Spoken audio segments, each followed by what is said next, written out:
Hey everybody, this is Rydo and we are back to 7 billion humans. So I played a little bit off screen, but not as much as I normally would have done previously.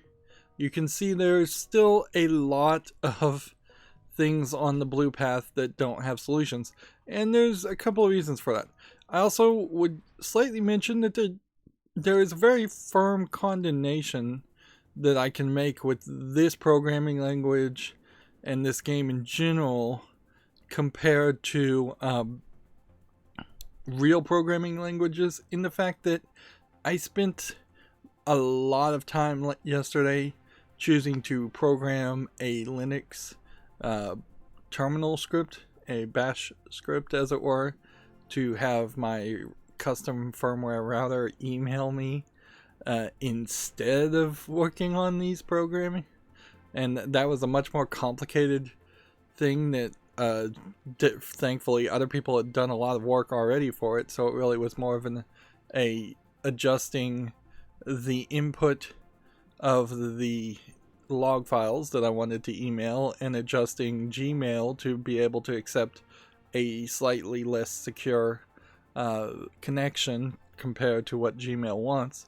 Things like two-factor authentication. So and what was ridiculous, and this is kind of a thing that happens with being capable of of programming and setting things up, is that the router firmware had a feature that really didn't work, that would have just automatically emailed you when a certain device on your network had over a certain number of connections. This would be the general idea that somebody connects to your Wi-Fi, hacks into your Wi-Fi, or you don't have a password on your Wi-Fi, and then they start torrenting like copyrighted movies, and you don't want to get in trouble with the ISPs and the owners of those copyrighted things, so you'd get an email from it. It's not even a very good system, frankly, and it's not really giving you a lot of details, but because that feature was there, I spent a lot of time trying to get that feature to work. Eventually realized that feature would just never work with Gmail, even though it would have been a lot easier to set that up. And then I started doing some more low-level scripting inside the internals of the router and set up a different system. So I was inspired by something that somebody else had tried and didn't succeed at, really, or they succeeded at it only in a very limited fashion. I was inspired by that to do something better, and sometimes doing something better is starting over from scratch. Now, I don't want to get into any more details talking about programming something that's not this game, but I did figure it was worth mentioning that. So I got this one right, which was speed. And so what I've done in this speed is to set the last location, the wall. So what it does is it finds where the printer is. It always takes from the printer. Then it steps to memory 2, which in the first iteration, memory 2 will just be nothing. And then it goes to the nearest wall. And then it steps to memory 3, which is nothing. That's not even... no, it steps... yeah.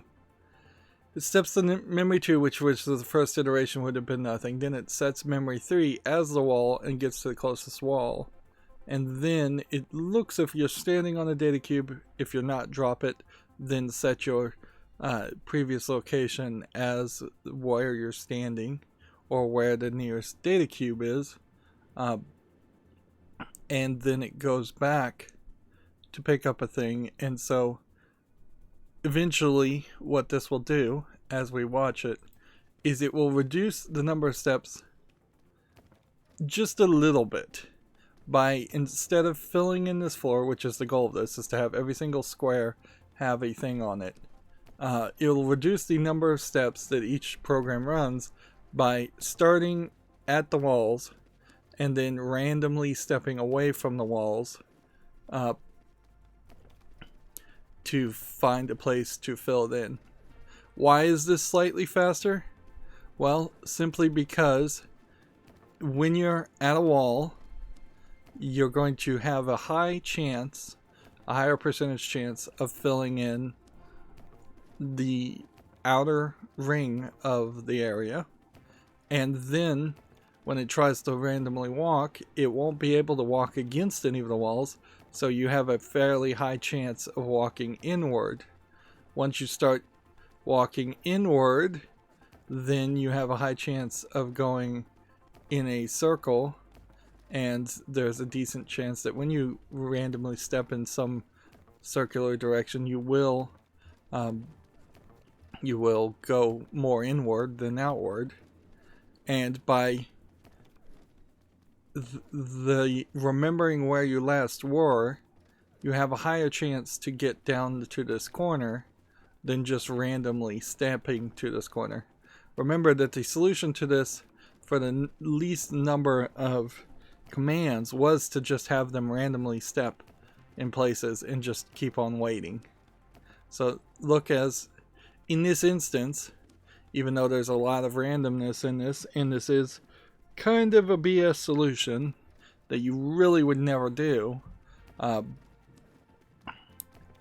it works. Like, it has filled in this edge, and the worst case scenario is that this place and this place will be where people try to find it. And so now we are just waiting for someone to randomly walk over here into this one corner piece. And so we can just speed it up and many cycles until it finally finds it. And you can see in this case, it is very varied as far as how much time it takes. But that took 167 seconds. This time actually would go down potentially even more if I just ran it multiple times. And see, yeah, the step solution here. But as I was working on this guy said, remember, you can click on me to talk to me at any point. I don't recall at any point it said that, but you can. So you can click on these guys and you can say hello again, which is the start prompt that you get. You can get a hint, which there probably aren't too many hints. Yeah, there's only really one hint. And then you can get an extra hint for optional challenges. Well, no, you don't get an extra hint. It does seem like the sequel to this game does input this stuff into a online leaderboard, which is kind of nice, but not something I think anybody would really care about. The only other one I even worked on was this one for commands. And if I could reorient these characters so they could look to the left, look to the right, they need to pick up the bigger number and write the value of the smaller number between the left of them, and then put it back down where they started. If I could reorient these guys so that if the number is bigger on the left, they look upward, and thus they change their left to be their right and the right to be their left, I could do this code. But as it is, I can't. And it seems like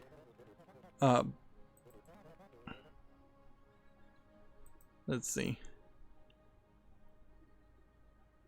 Yeah, I cannot figure out how to get this code down to the 8 commands it wants to go.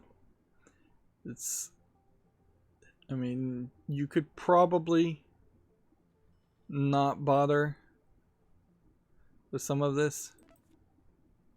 Like, if if the thing to the left is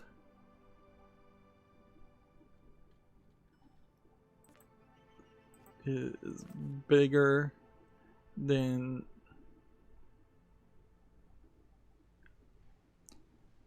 see, because as soon as you put in a else statement where you would try to change this,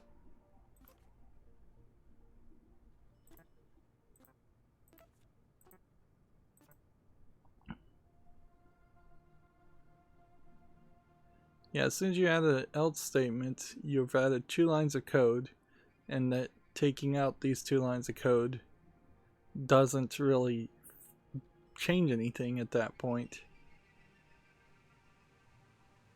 See, and by having it where you step one way and write the other way, that does seem like that is the smartest way to solve this, but it doesn't. I just can't think of a way. I totally can't think of a way to remove something, because you have to pick it up.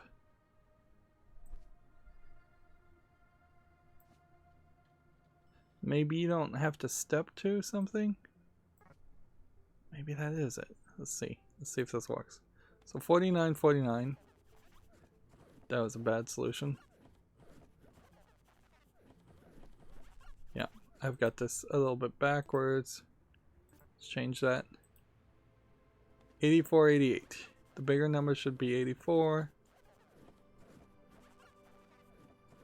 And I don't know if I even need to drop.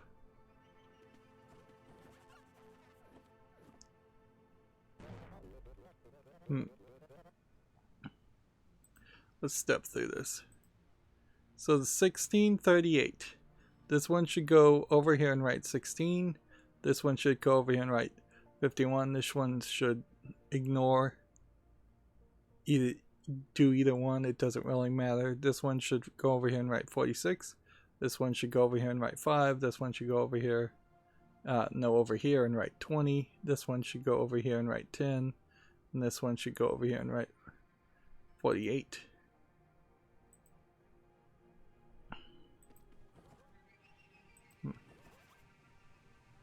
So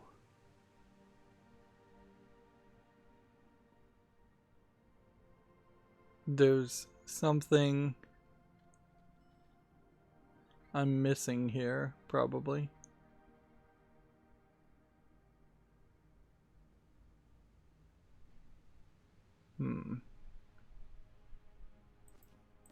It's probably this part.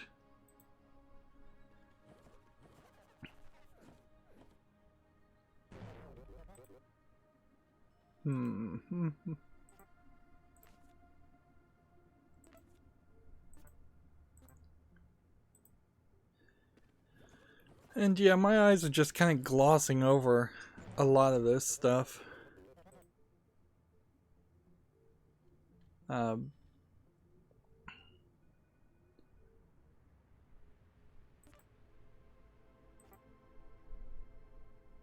Like, the real solution here should be to just swap everything. Like that.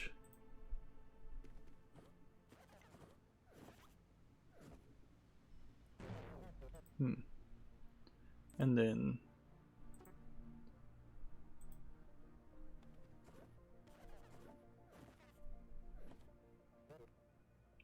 so there we go.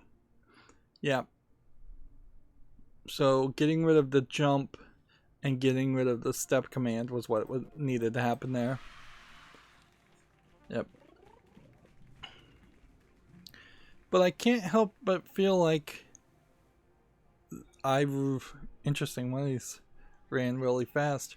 I can't help but feel like I'm not really motivated to do any more cleanup work off screen. And I would just like to move forward with the game and just kind of wrap up. For the achievements, I probably will just cheat, get get the answers online, and I can't really blame anybody else for thinking about doing the same thing, because the code can be done, but it's just a matter of how much time you would be willing to put into getting your code perfected. It's party time. Everyone, please pick up your value fashionable data cube. You'll find one directly below you. Come here to the fancy party room. Feel free to hang out. Talk about your pet's favorite colors or what your satisfaction with this job or whatever. Oh, what's that? Someone showed up with the same fashionable data cube as you? Yes, well, there can be only one. So, anyone with a sloppy redundant value must jump with their cube into one of the convenient holes on the floor. Yes, we can't all have friends. Don't worry. I haven't had a friend since 1990s, and look at me now. Okay, well, the first part of this code is fairly easy. The second part of this code is practically impossible. Let's see.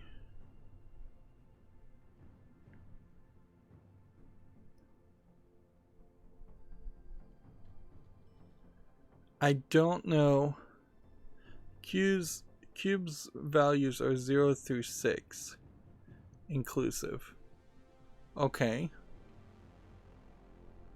That helps you quite a bit.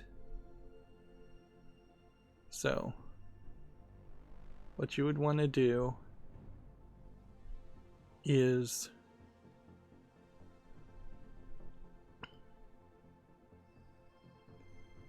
see. Find the nearest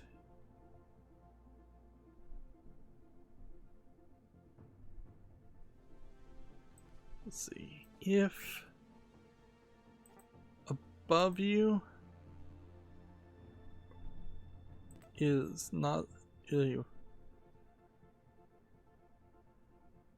wall, and to the lower right of you is not a hole,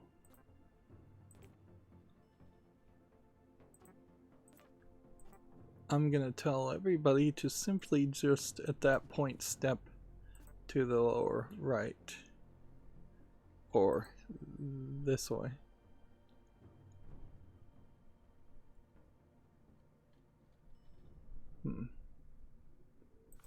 And just keep on doing that. That should line up everybody fairly easily in the code at that point to this point. And then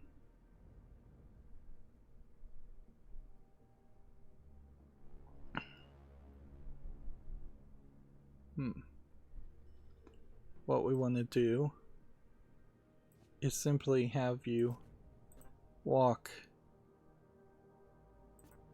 this way until you hit a wall or a worker.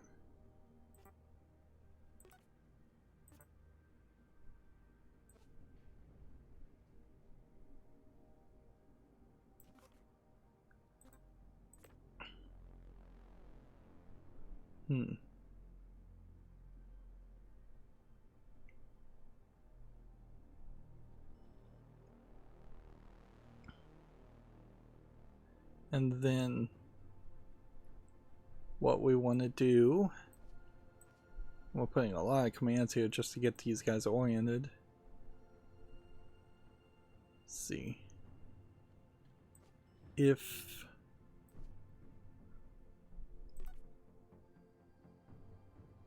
my item, let's see, well, let's go ahead and just calculate our items. 0. Mem1 will be the value of your item.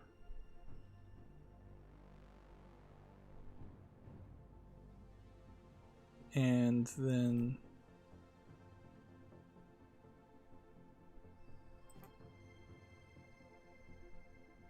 what we want to do is set, I don't know if this really is going to work this way, mem2 to equal to 0. And so if mem1 is less than mem2, or is greater than mem2, step up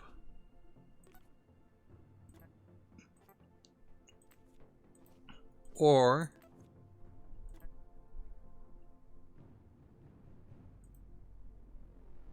maybe not an or. I don't think that would work. Else if the character, anybody around me,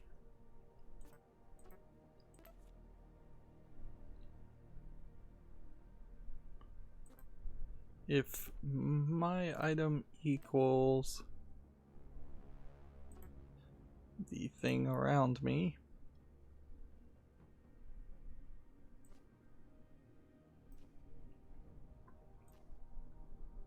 just go ahead and step up infinitely. See how that plays out.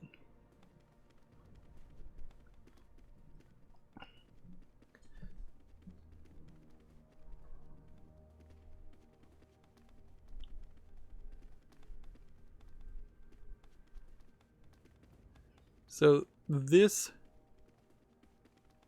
one is here. Why are these guys though not stopping? Like this guy stopped. This probably needs to be an AND command. Getting the ANDs back and forth. Stop. Okay.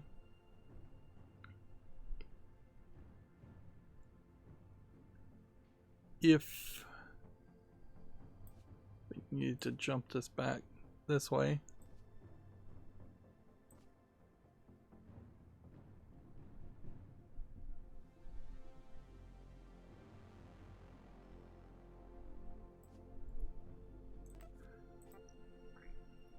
Mem2 equals mem2 plus 1.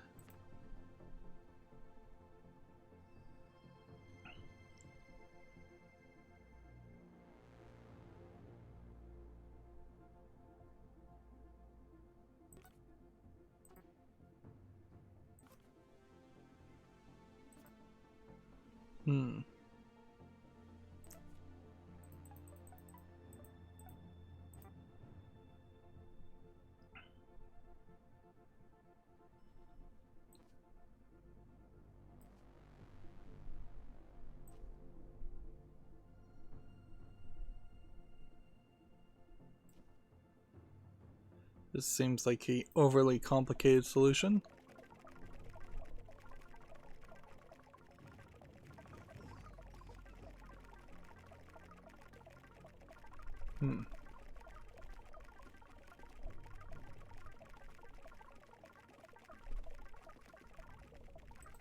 Seems also like I probably need to have this step downward some too. There we go. But it seems like we also have some people that have exited out. Let's see.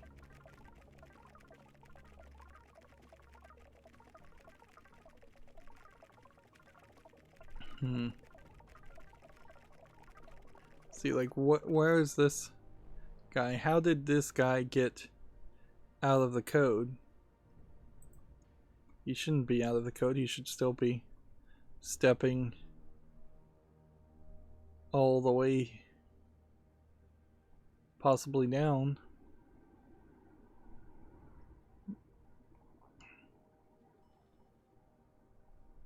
Let's see. If above you is not a wall and down and to the right is not a hole. Keep stepping in this direction.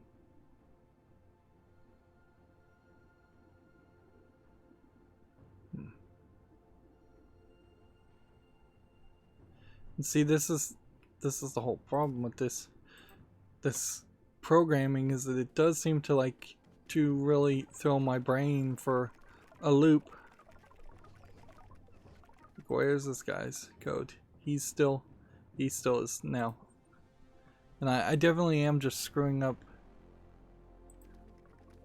code. Now, why is this guy stuck where he is? Instead of...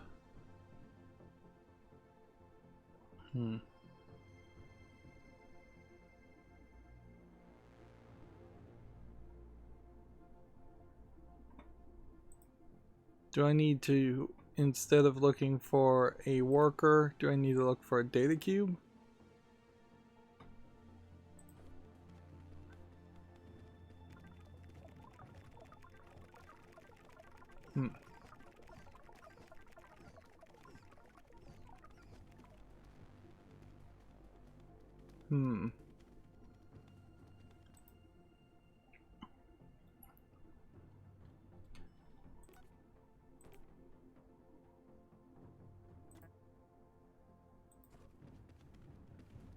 See, just even getting out of an area seems like a problem. And then this seems like that code's probably wrong.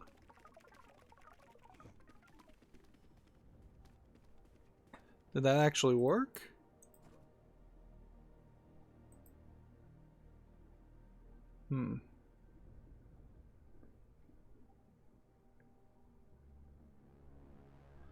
You know, maybe we do this a little bit better if we don't have everybody squeeze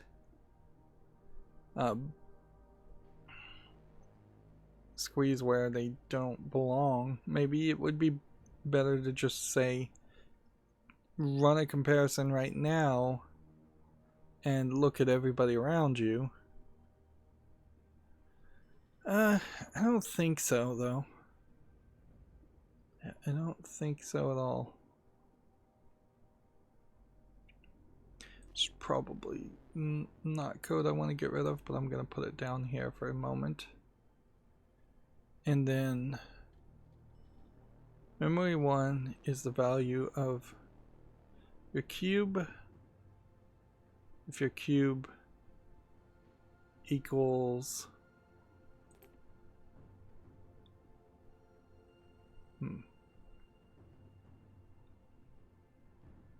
equals it, and memory 2 is less than 7, step up or to the right.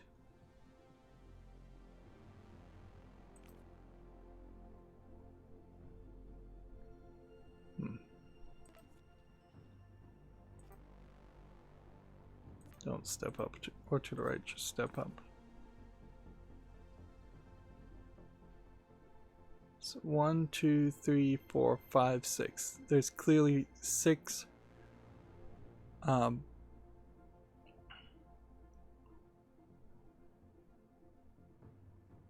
6 things here.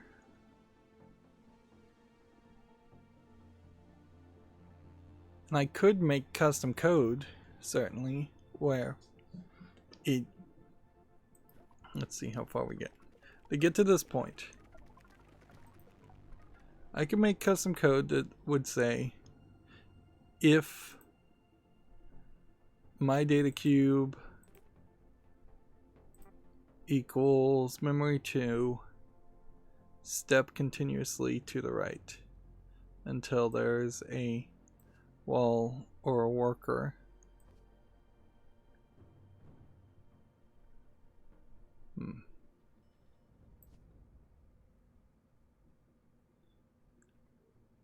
And then increase that number and go back again. Otherwise, and so then that would be elsewise step up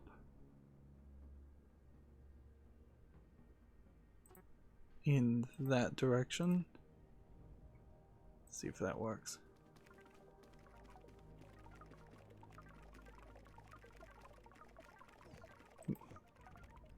Let's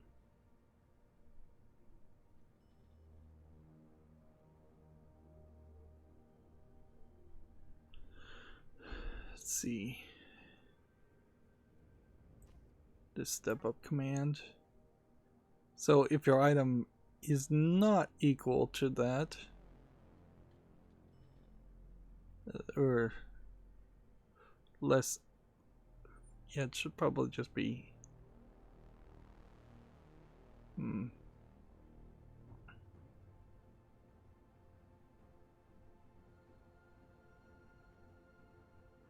this really is more of an equal. If your item is equal to this and this is less than 7,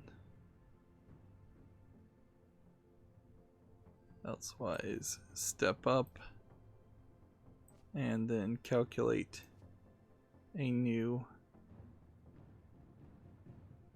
thing and then jump back. If your item equals the item to the person to the right, go into an infinite loop, jumping up that way. And then this jump command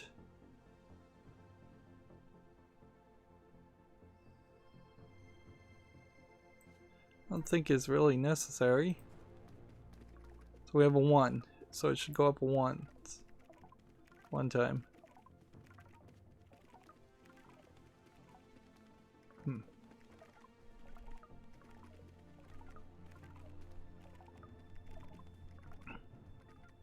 Yeah, this should go up 1 time.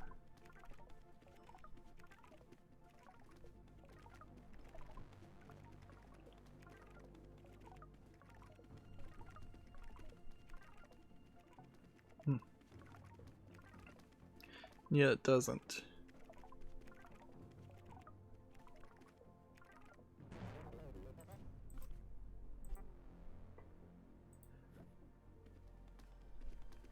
So that's what we're trying to do. This should go up 6 times.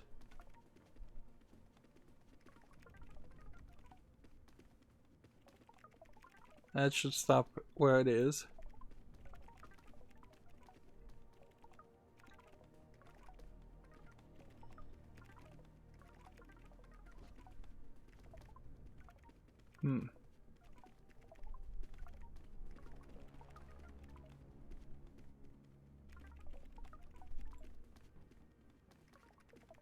Well, we're kind of getting there.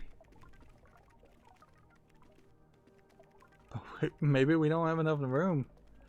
Let's see. 2s, 3s, 4s, 5s.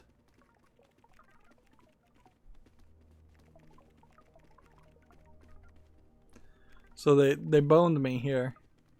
They intentionally put this in such a way that you can't have them go up 6 spaces. You just can't do it because the 6s will always mess with you that way.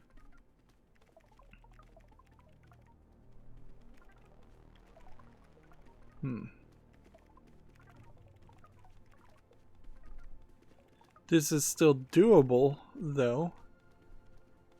All we need to do is, instead of having a step upward, we need to have them step to the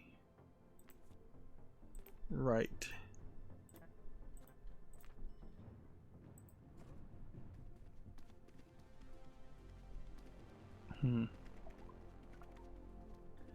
One, 2, 3, 4, 5.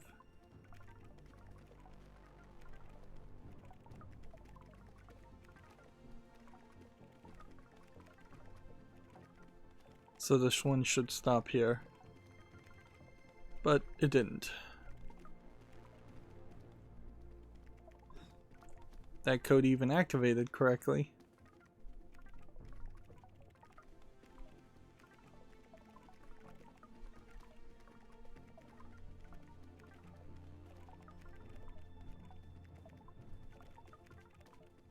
This code did not. And this code did not.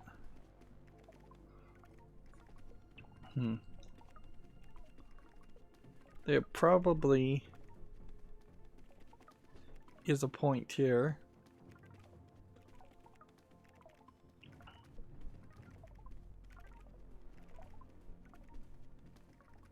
where this part, the recalculation, shouldn't happen.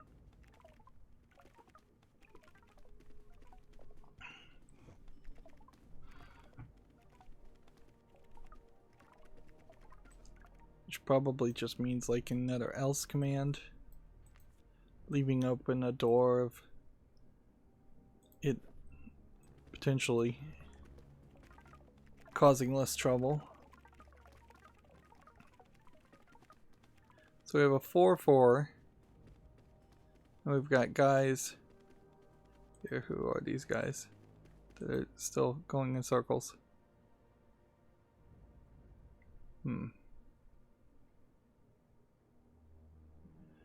They shouldn't be at that code yet.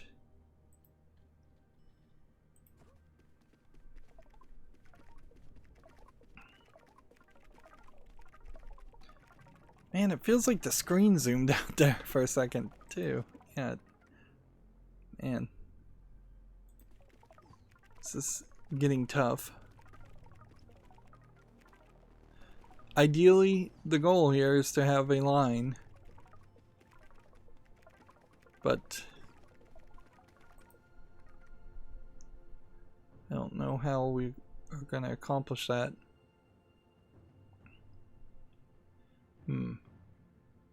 Because yeah, I don't know how this is going to work.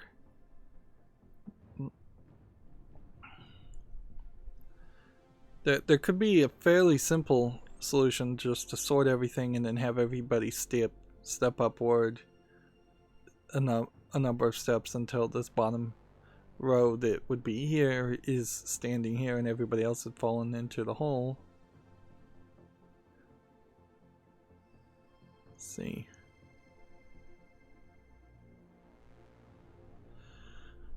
I could potentially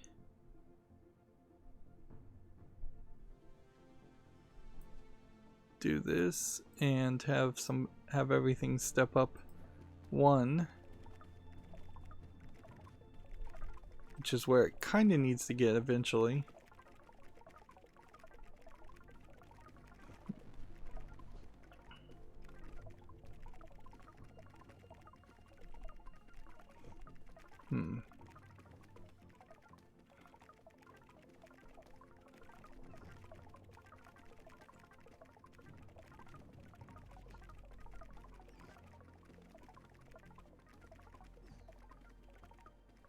If this actually works, I'll be very surprised.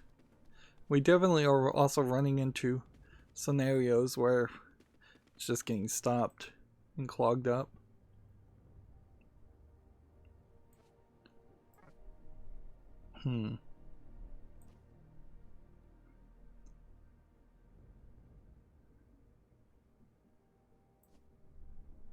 What if at this point we put in yet another if command?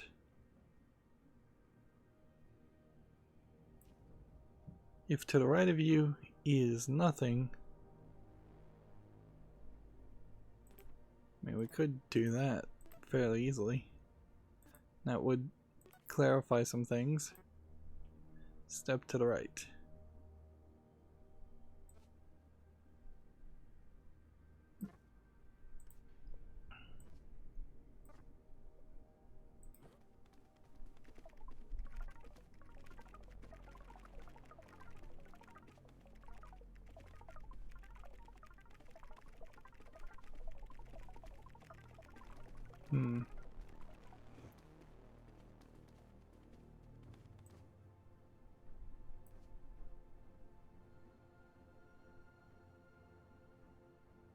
Let's see, how can we get this jump to only happen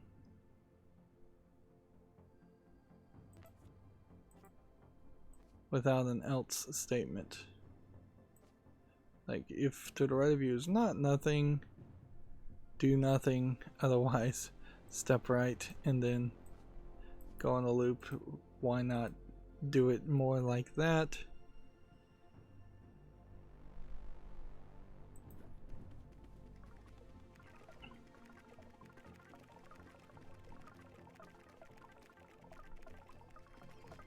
And then I think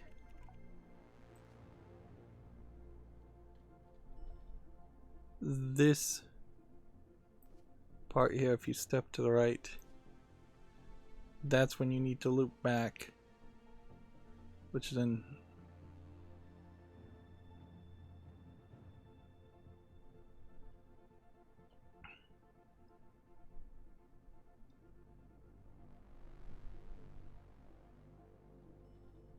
which I don't think that actually is the right answer. Man.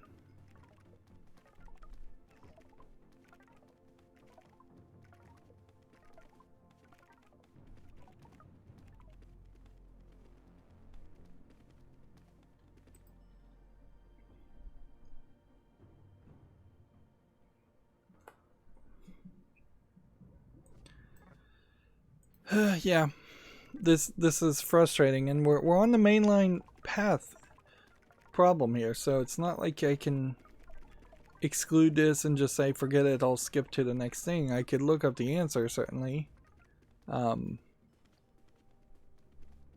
If my item equals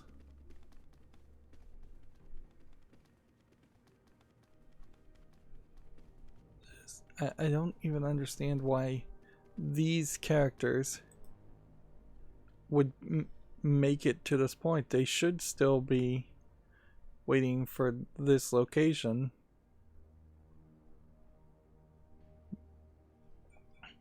It feels like what happens is this knocks people that have made it to this part of the code back to the starting spot, and that's almost certainly what it is doing. Yeah, is it that's allowing these individual instances of the program to exit into functions they're not ready to do. And let's see, what can we do to solve this problem? I think you have to file in easily and get up here. So if this equals this and this, then at that point you step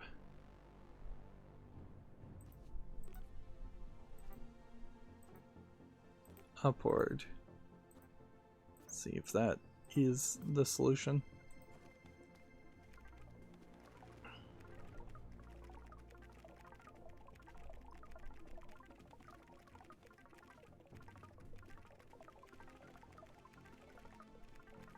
One, two, three, 4, 5, 6. We have an off by 1 error, but that seems like that's perfectly fine.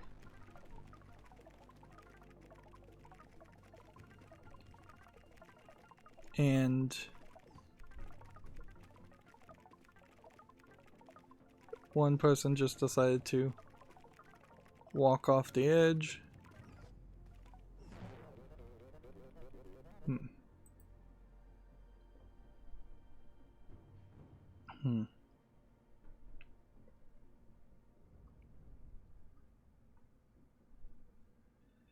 Why don't we, instead of having it work that way, we get rid of that and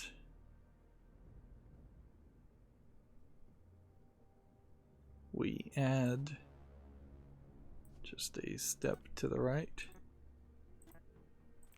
here.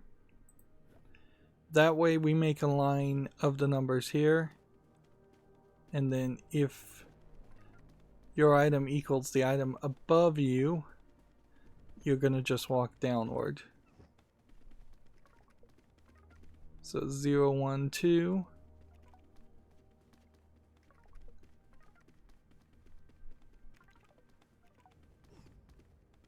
Okay. If your item equals the item above you, you're just going to step down once, and then that's going to reduce the need for that loop. Now we're starting to get slightly robust code at 17. 0 should go up 1 and stop. That should go further to the right. That should go further to the right. That should go further to the right. That should go up at this point. Now see, that one got pushed way back. I don't think that was the way that was supposed to happen. So I think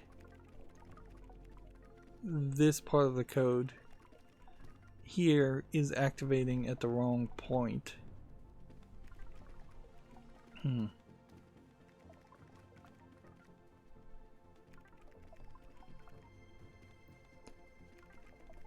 So if we drag this here and we drag this here, then we put this if command here.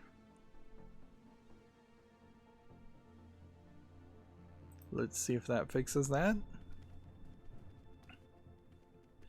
Yep, we are really getting into the realm of actual programming though. You can definitely feel that, where it's taking 40 minutes, 50 minutes, 2 hours to figure out what to do. They were sneaky a little bit by giving us this extra playfield area when it would have made a lot more sense had there only been 2 rows. Or perhaps there is a different solution to this and I'm just not seeing it. And they definitely made the game more complicated by having everybody stand and start in this larger box and having to write custom programming. Now see, at this point, assuming the code works, every other person should just fall.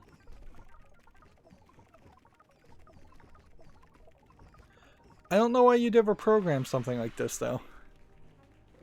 Like that does seem kind of ridiculous. And let's see, if we were to copy the code now that so we've got it to work once and paste it, and we now know we can look at the optional challenges to see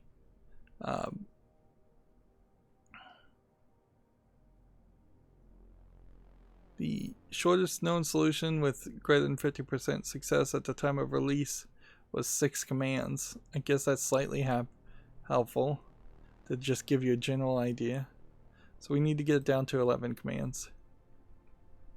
So how do we remove 14 commands here? If your item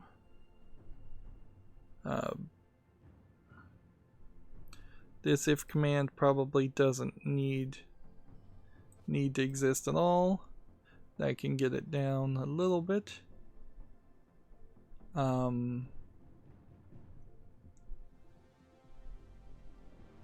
The step right command probably could be eliminated here.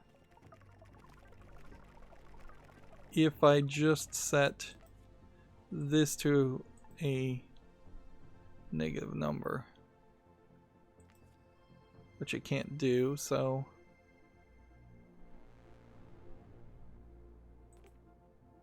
is less than or equal to .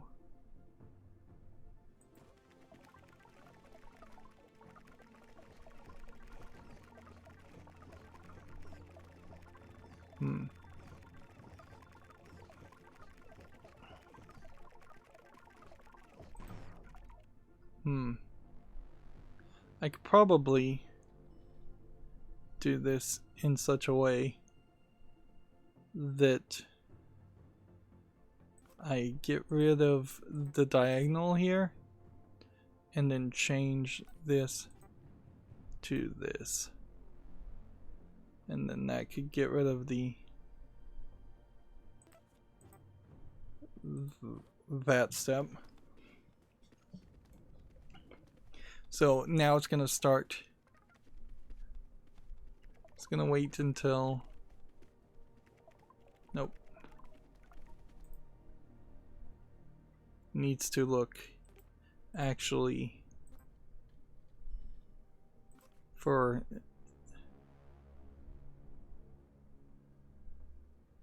just the hole, I guess.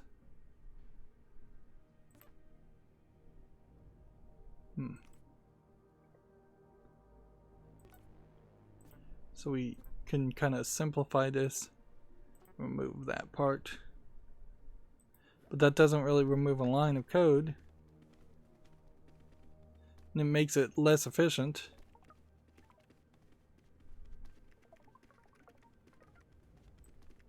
So let's speed this up and see that does work. That gets it down to 14 out of 11. We still need 3 lines of code to eliminate. Memory 1 is not being used at all, so we can get rid of that. And we may not need any of the calculation at all. Or do we? This is pretty solid as a command. This is a pretty solid command. Setting this to 0 is unnecessary.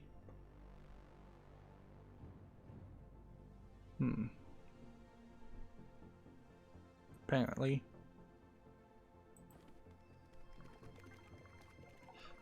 You don't really have to set anything to 0 ever in this game because it is just by default always set to 0. So that works. But then that's 12. We need the reduction of one more code.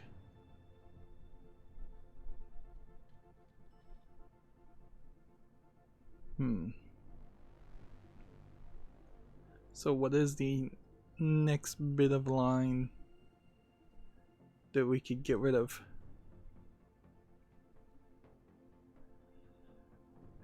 Let's see. If the item above you is equal to the item you're holding, step downward and kill yourself. That works. Elsewise, if your item equals this number and the number is less than 7, which the and part of here doesn't add a line, step up.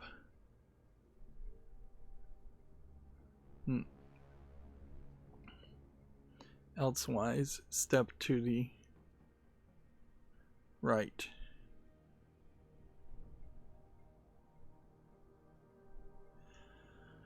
And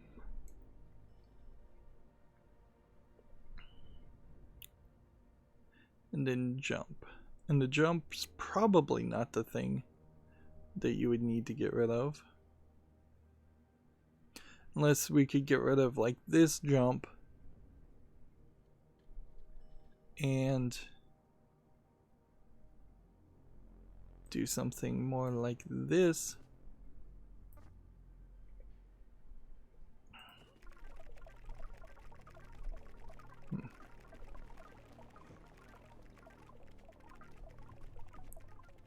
Yep, that didn't work.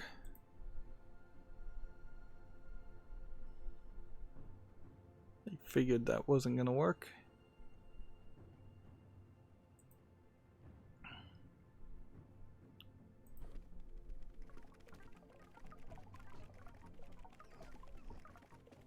So what's the part of this that we don't need?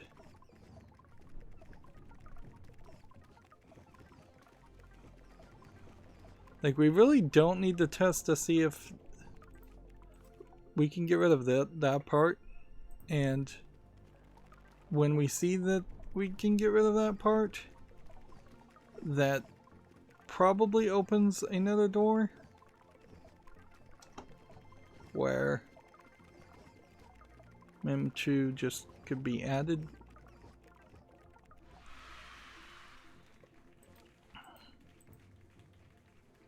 It's not particularly efficient code. Let's see. If this is not equal to a whole, or my item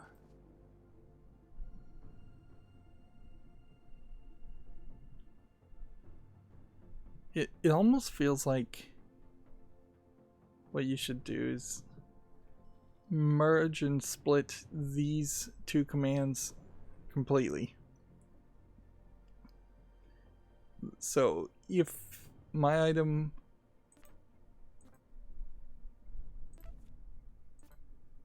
is not equal to mem2,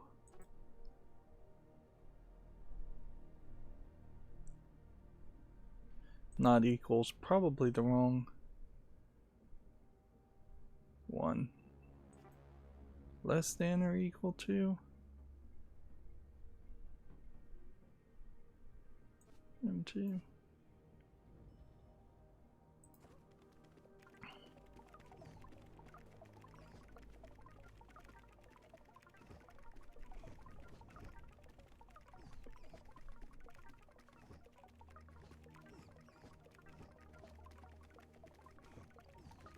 It seems like that's working. Can we get rid of that part?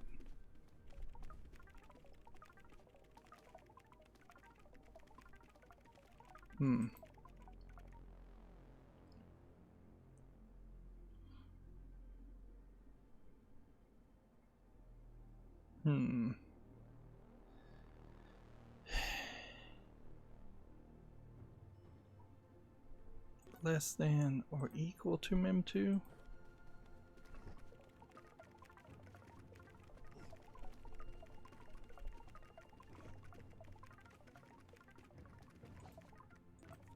Greater than or equal to mem2? That's just everybody at that point. Not equal to mem2.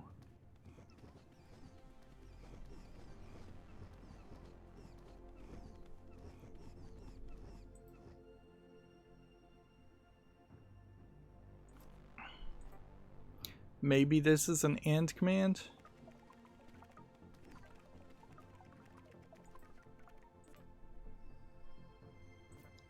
An AND command where we can merge a couple of things.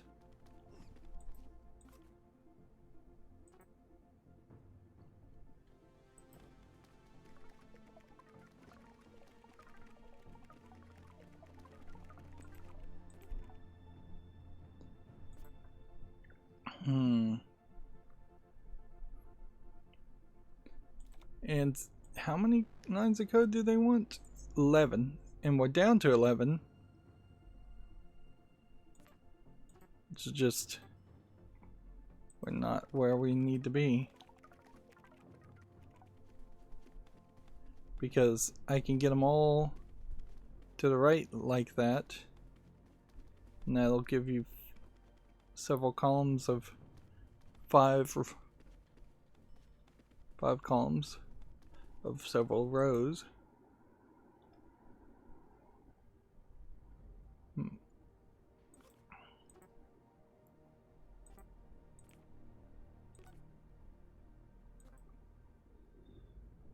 Let's see.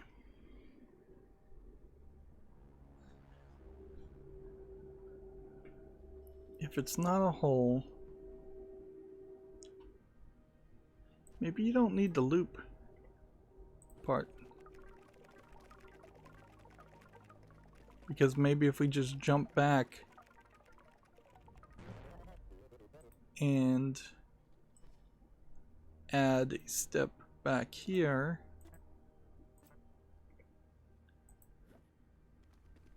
see how this works.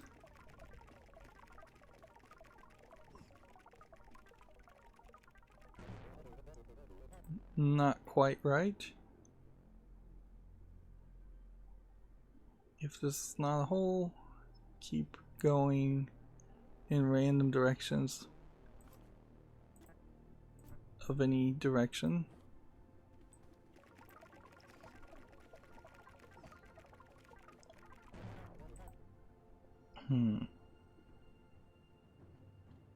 If the item above me equals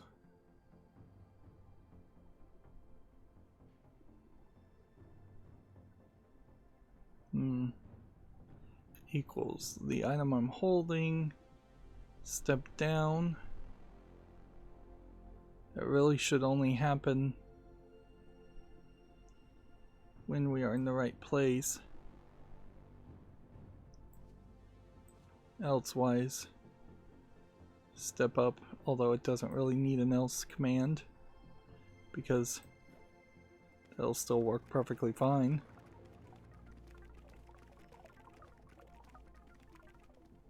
Maybe that, by putting the if command in that location, will solve our problem. Although it does seem like we are still having an off error. If my item equals this,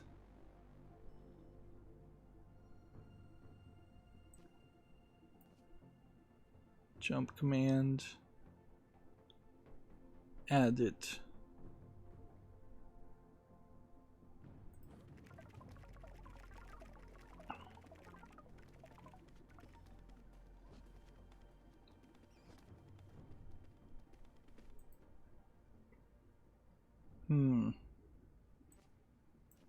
It still very much feels like this needs...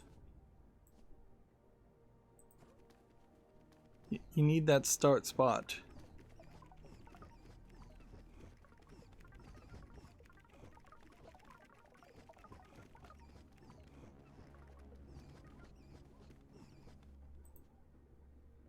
And then I've messed something up here.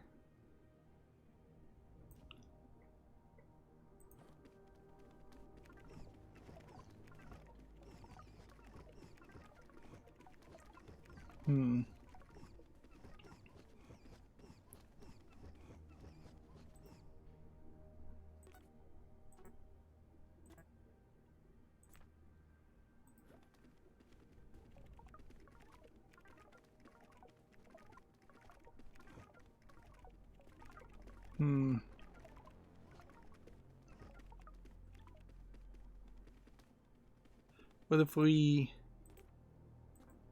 did this, put this here, did this, and put this here, and put that jump there,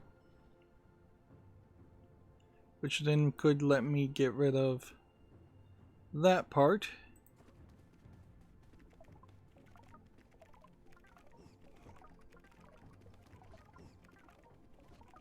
Think I may have found it. Yep. Not very satisfactory though. Like, it really doesn't feel satisfactory to just have to pour 20 minutes into programming just to move some if statements around. Things that literally, if I slept on it and came back the next day, I wouldn't remember why I did this without putting in a lot of comments, and things that really I wouldn't want to ever waste my time on, because these kind of optimizations are usually automatable or just unimportant. To take your pick. Like, one or the other tends to be the case. So you really wouldn't do this. And in all fairness, once you introduce functionality, which is not going to obviously be introduced in this game, you would make a function that says get to this point. You would call that function. You would make a function that says um, test to see if you should step up, and you would call that function, and then you'd make another function that says walk to the right if you are not equal to that function. So you probably put these two in a single function called sort, and by making functions you can potentially put your code in very different places, and that would just optimize it even more. Again, you would not be using goto or jump commands ever, and that these would be more closer to do while loops as an equivalent. So then the question, I guess, becomes, how can we have these guys move faster? And the only thing I could say is maybe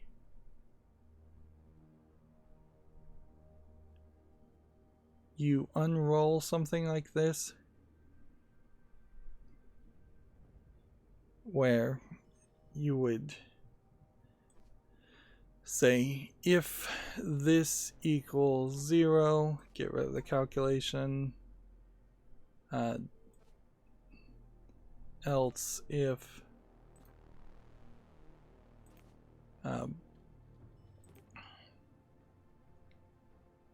my item is greater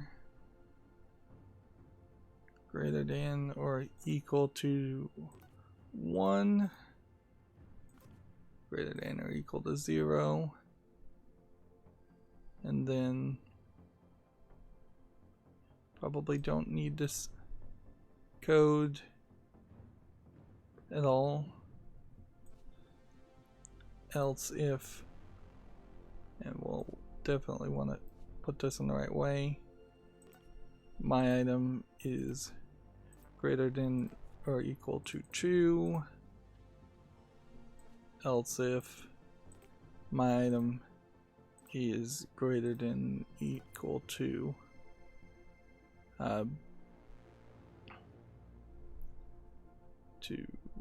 3,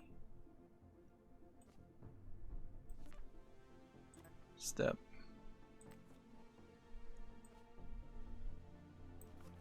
And all you're really doing is unrolling these commands and just adding a bunch of if commands that are being frankly used the wrong way. And I would say this is not how you would want to write code, to just have it go incredibly long and become incredibly unreadable because of it.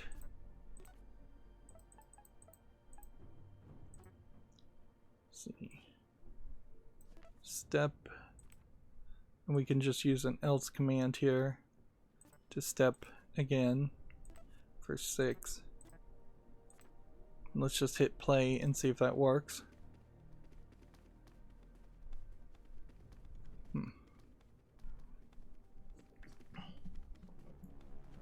I don't think it is.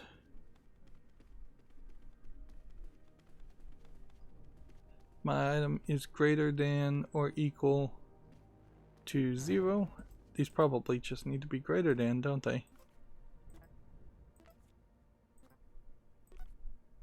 And that'll probably fix that.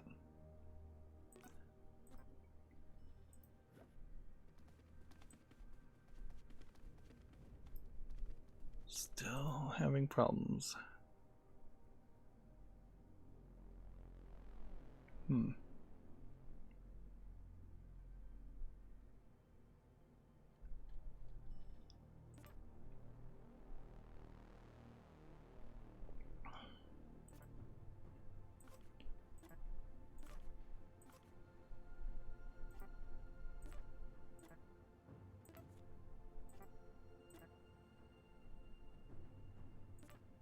I could do that. And that'll add a little bit more code. .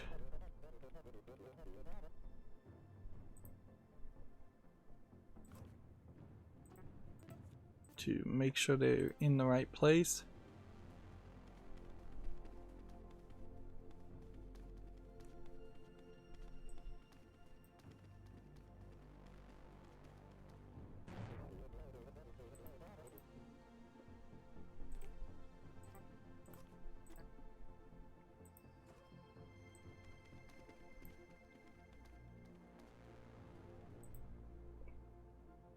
I don't know if that really changed much, though, just having more comparisons.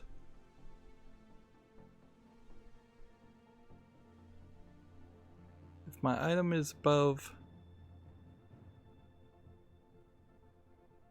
that, step downward. Otherwise, if it's greater, step to the right, step to the right, step to the right, step to the right. What then makes it step upward? What?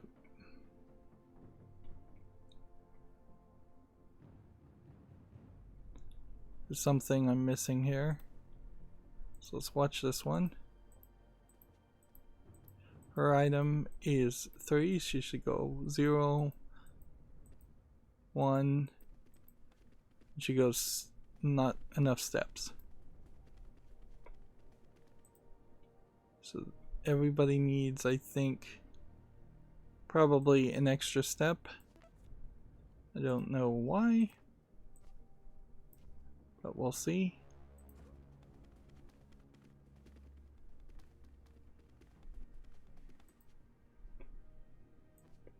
Oddly, adding an extra step didn't seem like it solved anything.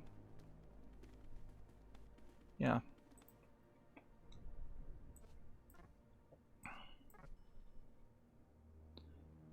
If it is greater than 0, do this. Maybe we don't need the else's. Maybe that's the part that I'm...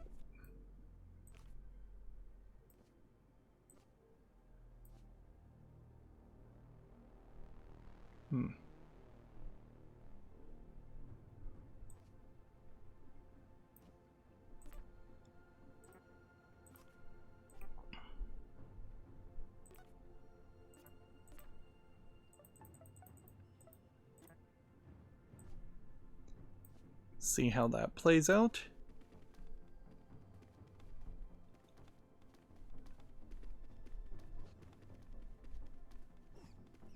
And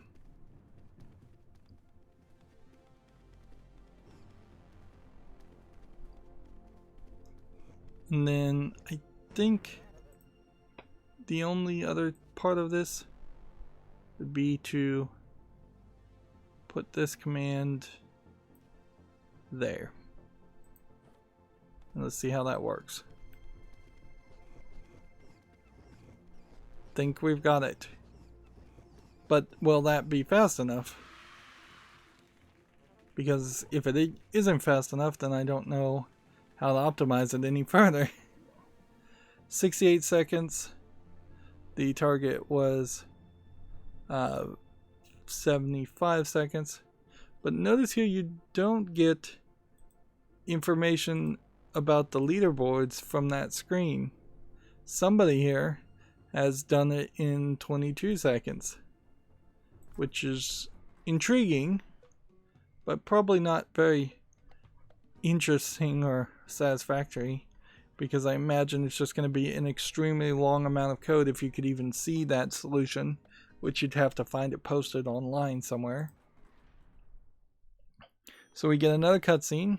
These cutscenes have not even told a narrative like the first game. In the first game, there was kind of this secret narrative in the background that the world was being attacked by robots or something. And you were also often in this break room looking out the window. Now they look out the window, it looks like it's all pitch black and there's nothing there, but maybe it's just a sunrise. There's a whole bunch of boxes, and you have a tall, probably robot lady looking out on this tower that's just huge. So like the only story we've seen here is that humans wanted. It's time to go. End go, end go. Hmm.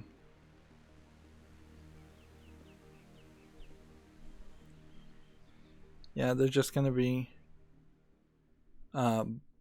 cryptic about it. I suspect this tower might turn into like a rocket ship and send all the robots off planet or send all the humans off planet. That'd be about my only guess.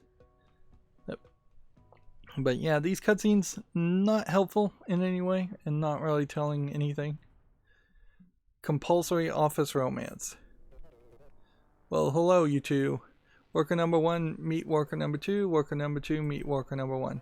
Due to what we can only assume is extreme job satisfaction, workers have not been mating. So, please initiate the human mating process.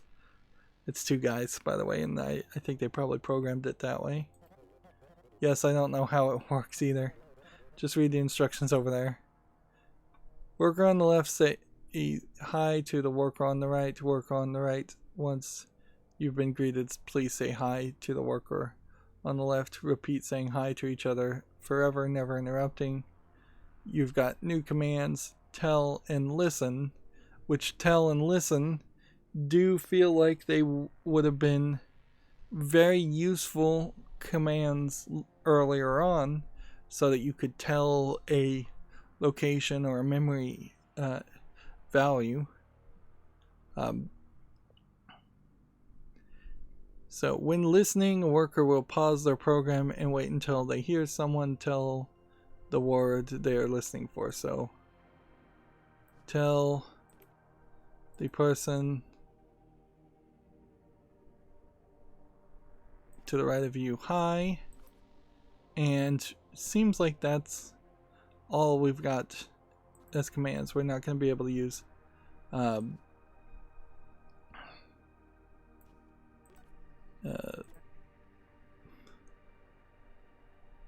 then let's see, tell the person on the left hi, and then loop. Is that all we really need is 4 lines of code? Let's see how this works. Must not speak over each other. Good listening is key. Okay. So if there is a person to your right, tell them hi. Otherwise, listen for hi.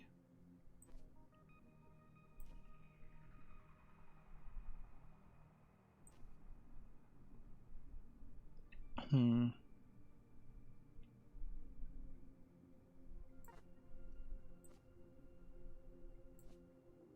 for hi. And then once you hear hi, tell the person on that. So I'm just kind of separating out the code.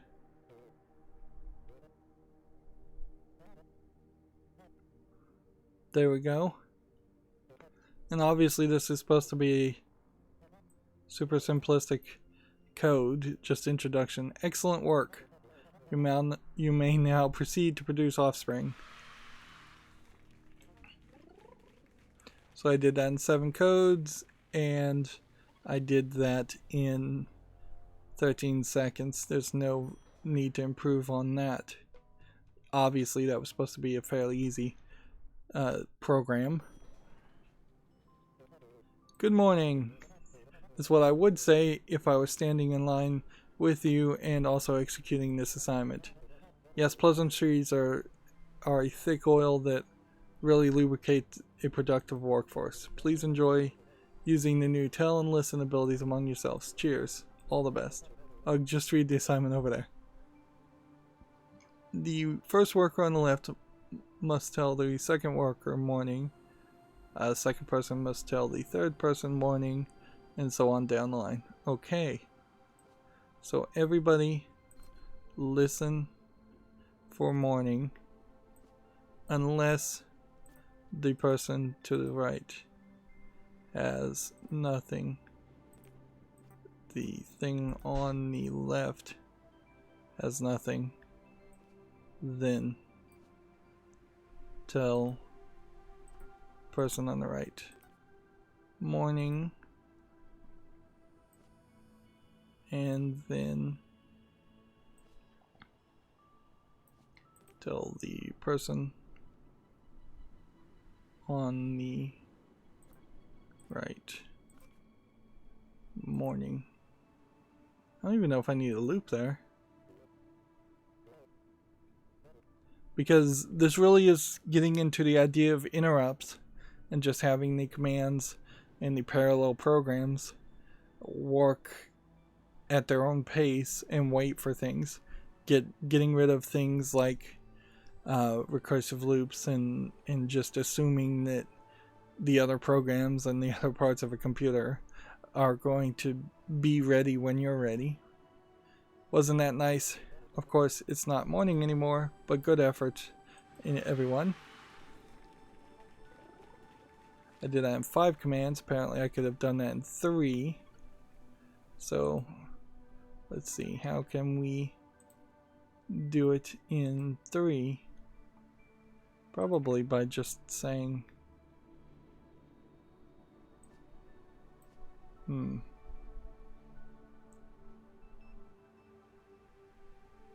see. They can't talk over each other.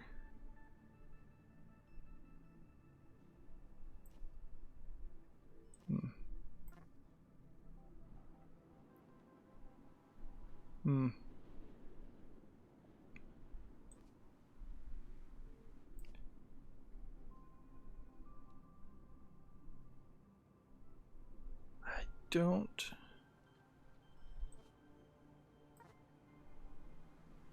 Can we do something else? Like, could the person... Like, we can't test for anything like that, can we?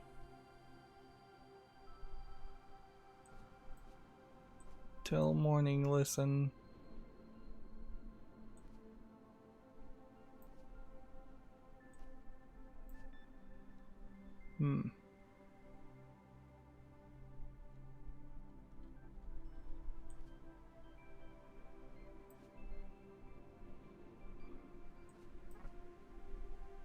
Be funny if there was a repeat, but that wouldn't work.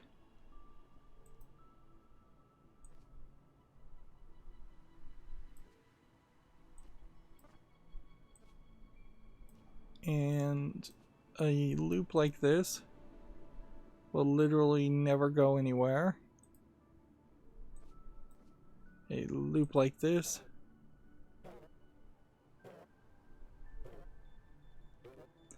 well, apparently in this code you can just have it go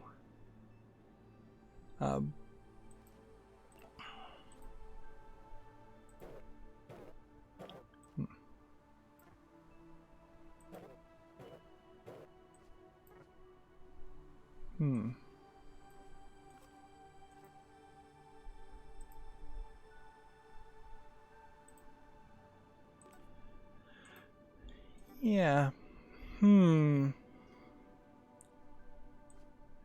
Tell someone morning,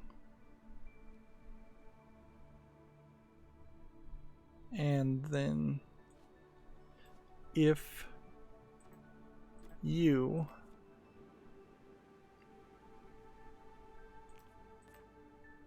like, we have no new comparison or anything like that. If the person to the right of you is a person,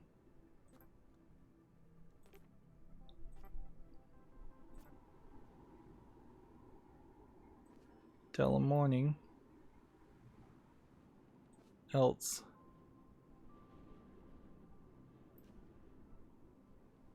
Just listen for morning.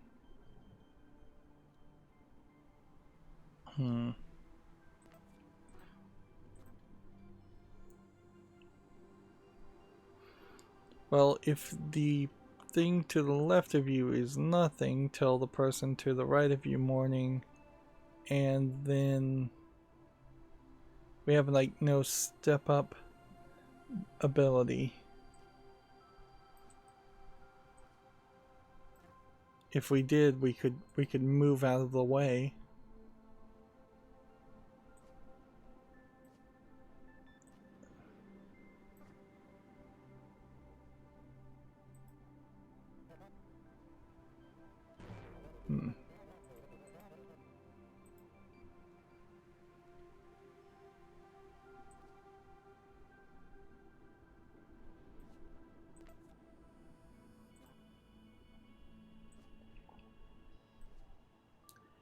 Yeah, I don't see how you do 3 lines of code here. And see, here's, remember, you can always ask me for help. Let's see. To begin the sequence, the worker to the left needs to detect that they are worker on the left and tell the next person in line. Everyone else must wait and listen.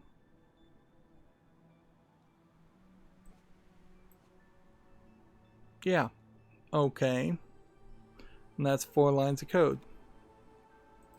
They want it done in 3 lines. And the best anybody's ever been able to do is 3 lines.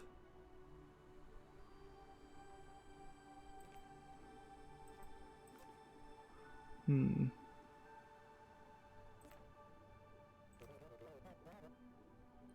we step here, and that says morning, it doesn't have any like memory or value like that.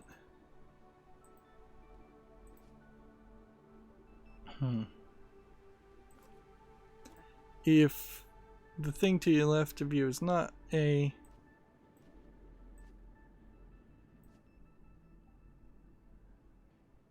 if the thing to the left of you is not nothing, listen.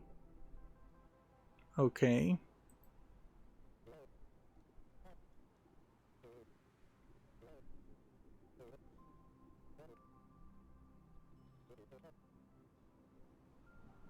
Okay, wow. That was interesting. So, once again, this is code that is affected by doing a negative search, saying, hey, if the thing to the left of you is nothing, listen. So tell this one, and this one to just pause the execution of their program, multi-threaded programming style, interrupt style, and not go to line 3, which would be saying tell morning. Otherwise, since this one does have nothing here, it is then allowed without an else statement to just execute the 3rd line of code, which is to say morning, to the person to the right. Again, figuring that out really only just makes it harder for me personally to understand how the program is working, and it really doesn't feel satisfactory to potentially reduce 1 or 2 lines of code if you're reducing the understandability of your code or the readability of your code so much more than just adding those 2 lines of code, because the code really is just for humans and programmers to understand. So there's no reason to try to over optimize your code in this fashion towards goals like this. Clap, clap, clap. Let's all welcome the community leader up on the stage here. What's your name? Yes, everyone say hi. Instructor, will you please show the students how to print a data cube and then shred it? Once the demonstration is complete, the instructor will signal for everyone else to try the same thing. Okay? Let's all be good listeners. When I grow up, I want to be a marine biologist. Who is this guy? He doesn't have a name. Interesting. Or maybe you have to step into it. to see his name. His name's Bruno. Okay. So, if above you is a wall, take from this, step this way, and give to this. Okay. So that's how you pick up a thing in Shred. So then tell everyone go. And then listen for go. And then jump this way.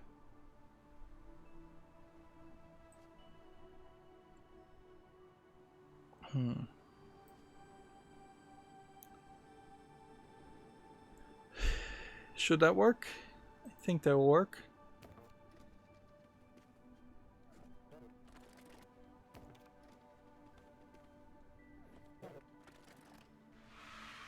And then they just say go as some redundancy. And on the first try, we've got a 8-second solution. So then how can we reduce the number of code here? Let's see.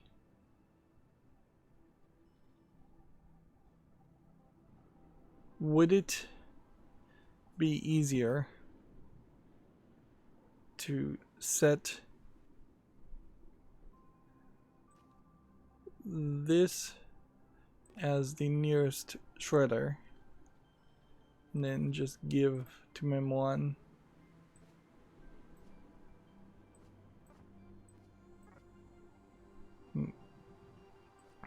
Get rid of that just for efficiency's sake.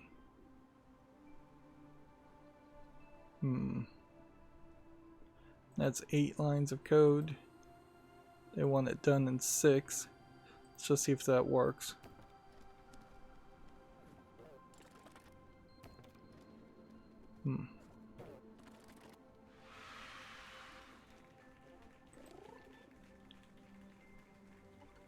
And there, it's a little bit faster to do it that way, which I don't know why it would be faster to do it that way. Searching for the nearest shredder should probably take a lot of processing power and time.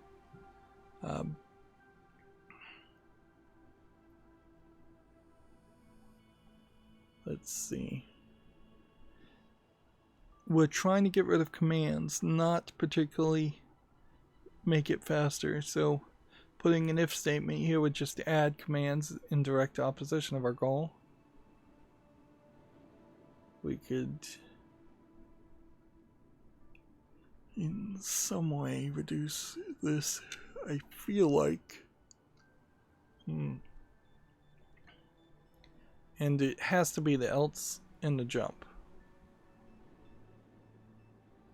which is probably something as simple as if this is not a wall, listen, otherwise just take this, give it to this, and then do this, get rid of that. And there's 6 lines of code. Let's see if that works. Again, just reversing what you're looking for.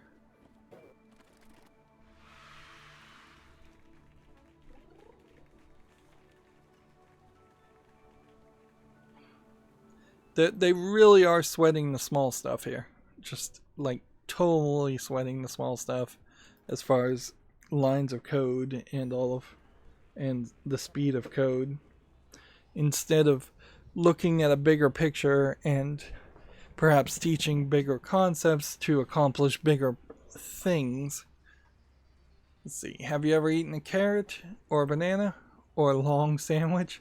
Yes? Your favorite foods are long foods too? Well, then you already know the best way to eat long foods is to bite one end, then turn around and bite the other end, then back around, so on, until you eat the middle last. Well, you're in luck. You're in luck. That's what we need to do to this line of data. First shred the data cubes on all the way on the left, then all the way on the right, then left, then right, until they're all gone. Yum. Alright. Pick up the data cube in front of you. Go ahead and set mem1 as the new shredder, just to get that out of the way. If to the right of you is not nothing, listen for go, and we're going to use go, I think, more than anything else, so it should probably have been the first command.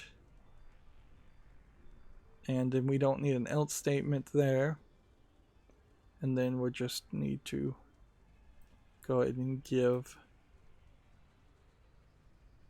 to mem1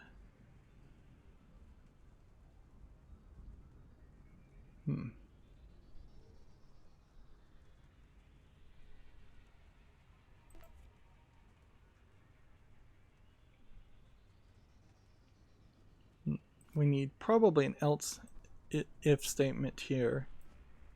If this way is not equal to nothing,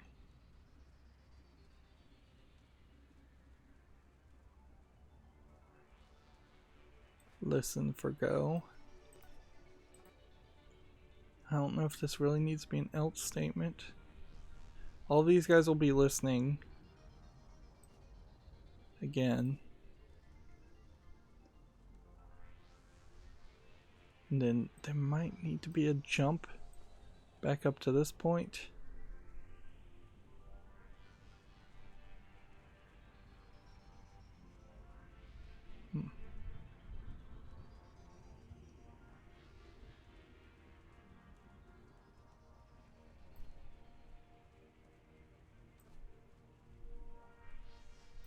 I feel like there needs to be a jump at some point.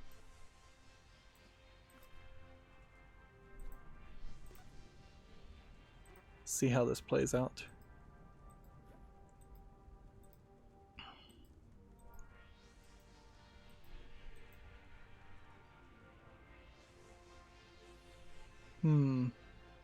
Everything stopped.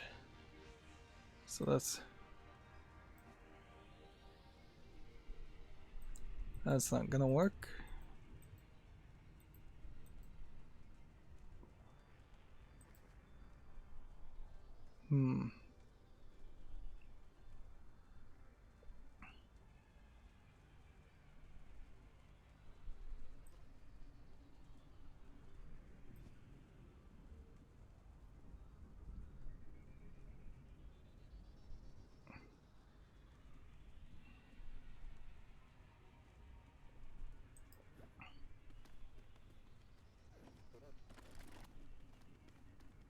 Okay, that didn't quite work.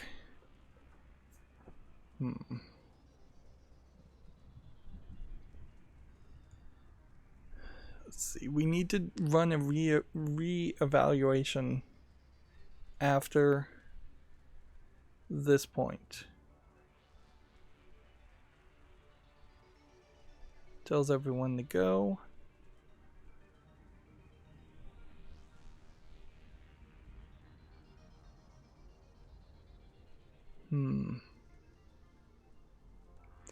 And we don't have enough commands. 1, 2, 3, 4, 5, 6, 7, 8. Maybe. But not really enough commands to have each individual one listening for their own command. I mean, you could certainly run the code that way, and it might be necessary at some point, but I don't think so.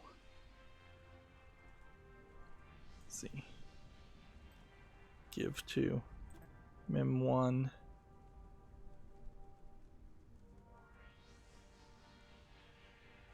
And then tell everyone go.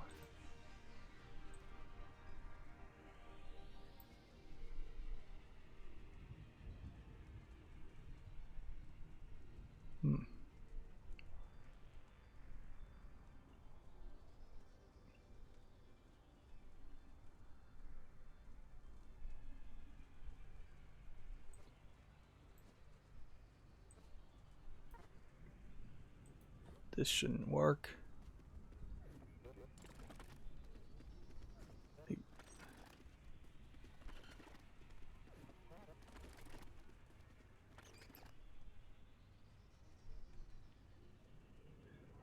If this is right, then it tells everyone to go. Maybe what we do is say, and the thing to your right is not equal to nothing. Listen.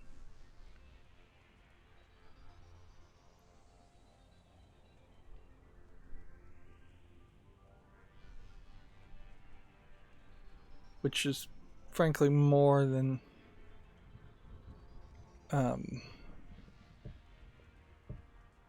it really needs to do.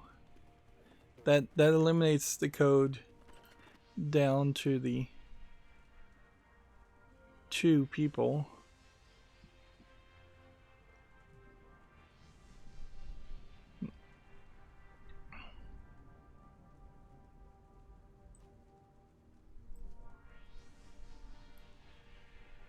See, and then if we say the thing to your right should listen for perhaps a second code word of hi.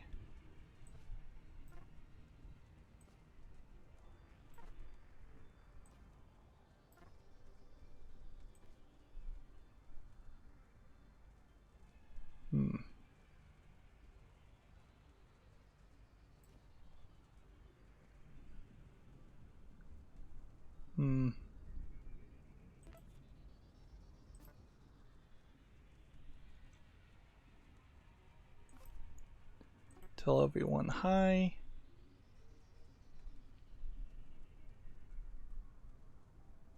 Then tell everyone go.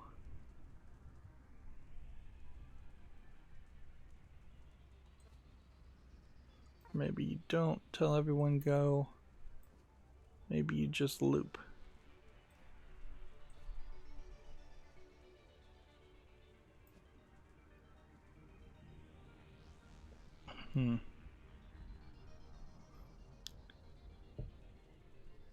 See how this works.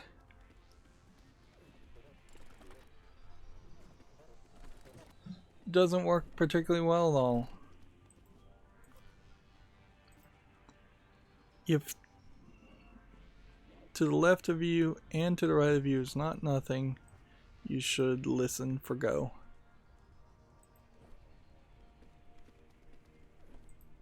If to the right of you is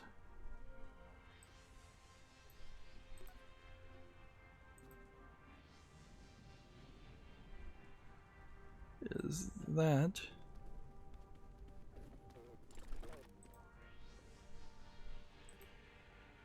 does equal nothing, then you should listen for hi.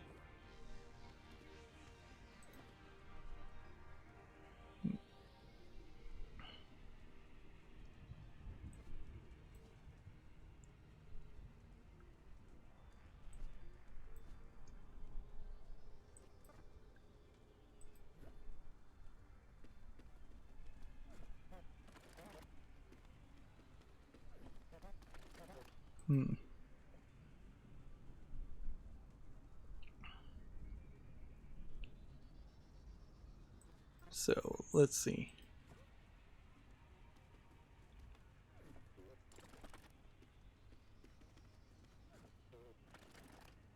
And see, he says hi. At that point,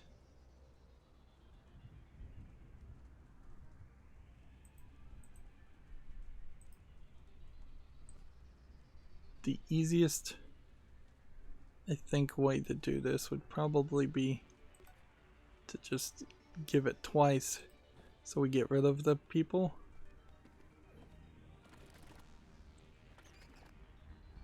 But if I do that, then they won't say hi, will they?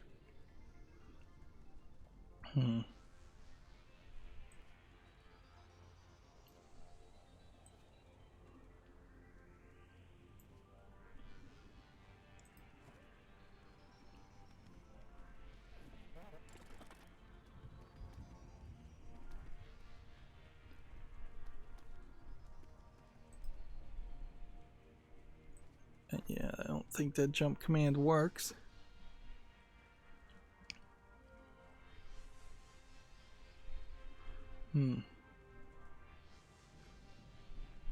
Well, this would be overly complicated, but it probably is a solution. So,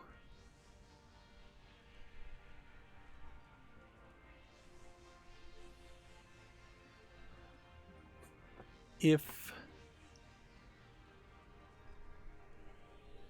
that and that is not equal to nothing,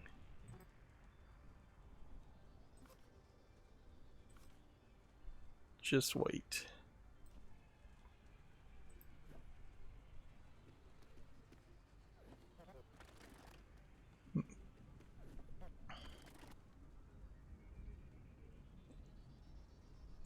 Otherwise, if that is equal to nothing, give it to that one and then say something.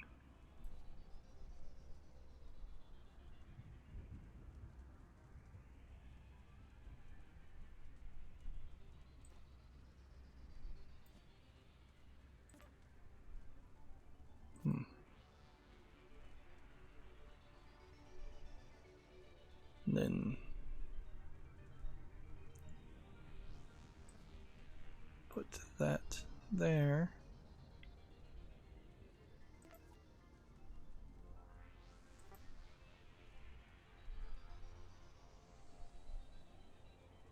And then it seems like you'd almost have to double up the commands just so you can tell everyone at this point to go.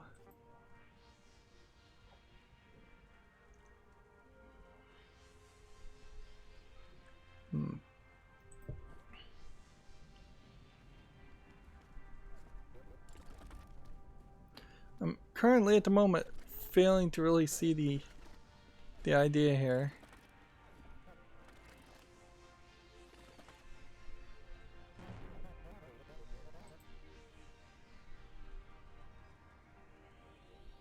Like, we kind of had it there.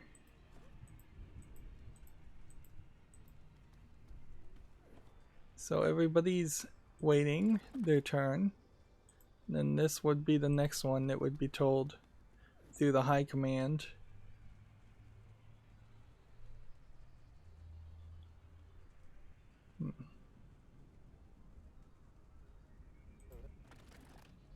So then it just tells all of these guys to go at that point. So then this one should say, well, is there something to the right of me equal to nothing? No. This one should say yes. So this one should listen. And then this one shouldn't. And everybody else should... Maybe it is as simple as just putting a jump here.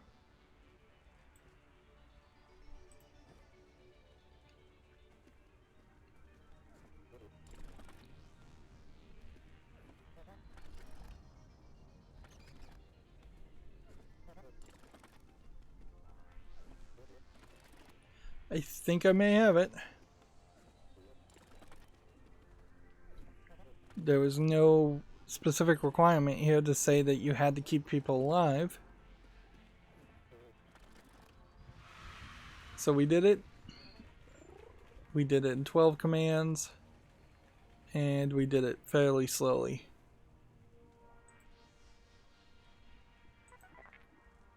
So is there a way of speeding up this process? Let's see. These first two commands obviously are not needed. I don't know if there's a reason for this if command. Let's see if we can get rid of that and see if that still gives us the same solution. Okay, that gets us down to 11. There's still 4 commands extra. Let's see. Probably don't need to say hi. Yeah. Actually, that, well, no, you do need to say hi, do you? Or can you just move this down here and remove this? And will that still solve? What went wrong there? It looked like that had worked.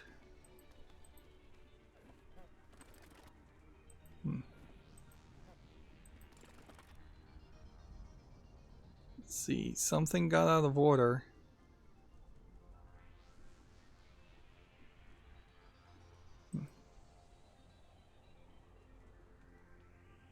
How many commands? 7, and we're still at 9.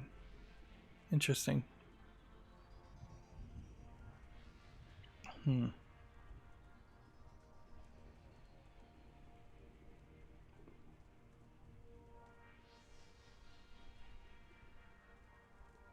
Let's see. If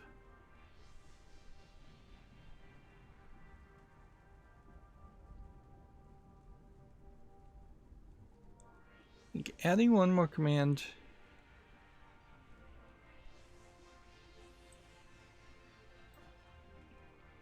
seems unnecessary.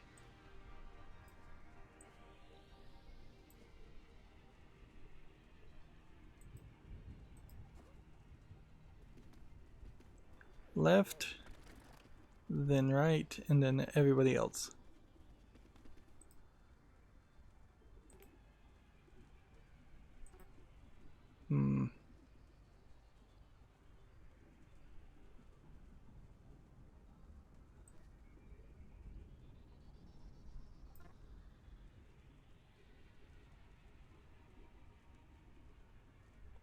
Let's see.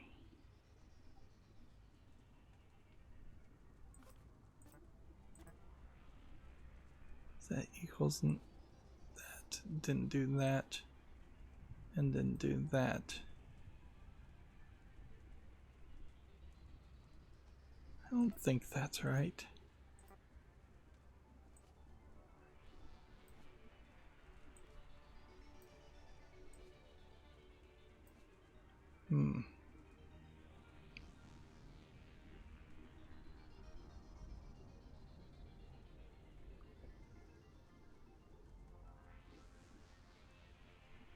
Just everybody listen for hi.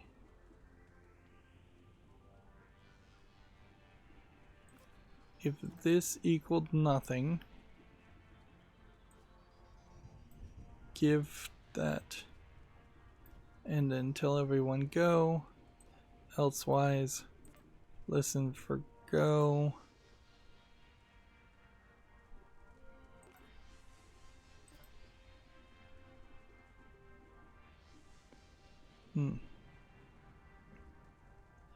Yeah, I don't know if there's maybe a bigger trick to this than what I realize.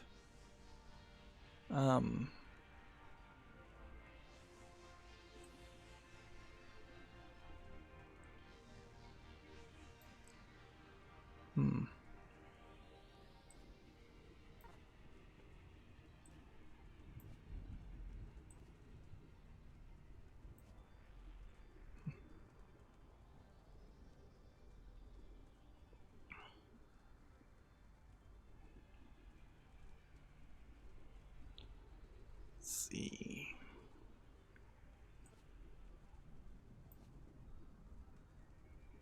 If that is nothing, then that is nothing. If this is something, go back and do this again. So if this is not nothing, then do that.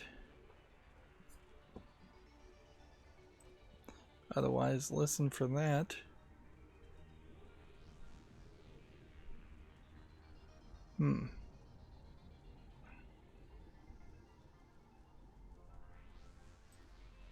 Otherwise,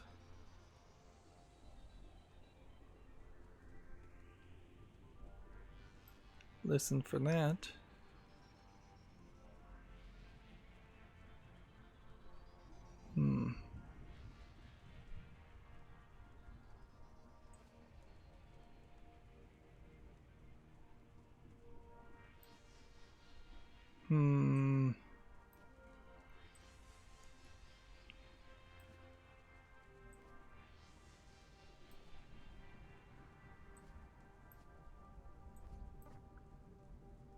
That's like 8 now. So if everything to the left of you is not nothing, say wait for go. If everything to the right of you is nothing, wait for, let's see, which probably means you could do that.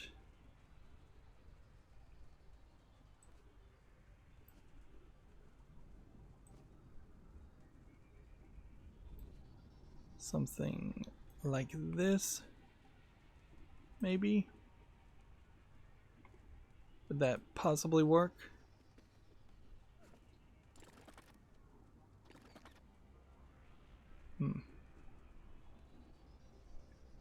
If everything equals nothing, give to mem 1. Why did that not work?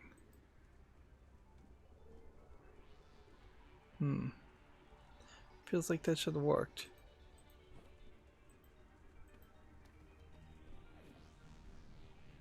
Let's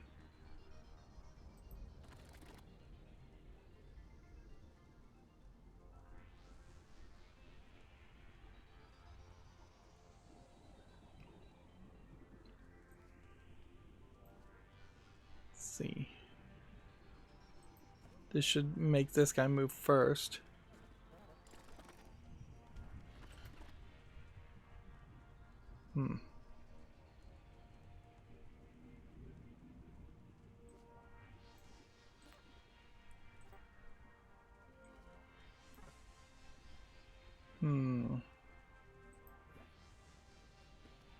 So this guy's gonna wait for go. But if he waits for go, then he would just be waiting twice for go at that point. And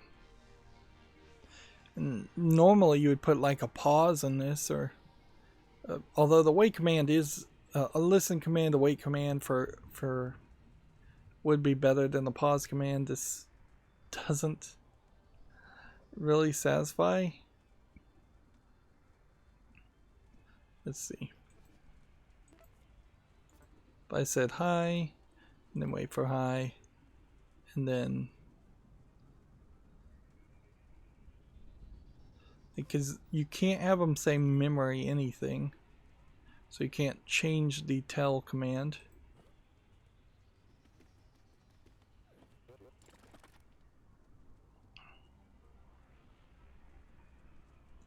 This guy is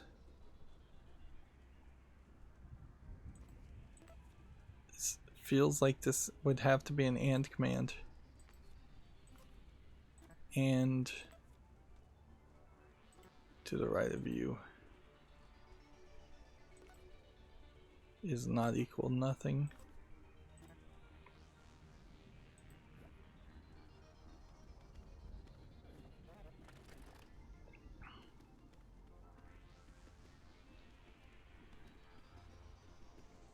Well, he's almost to that point.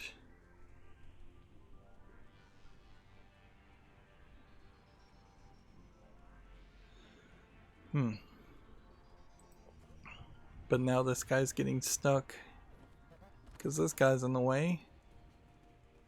And why is this guy in the way? I don't know. Like, what did I change in the code other than this infinite loop that probably doesn't need to exist?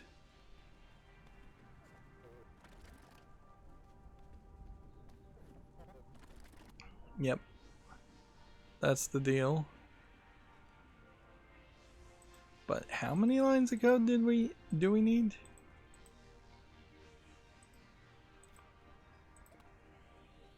7. So we'd still have to get rid of 1 line of code. And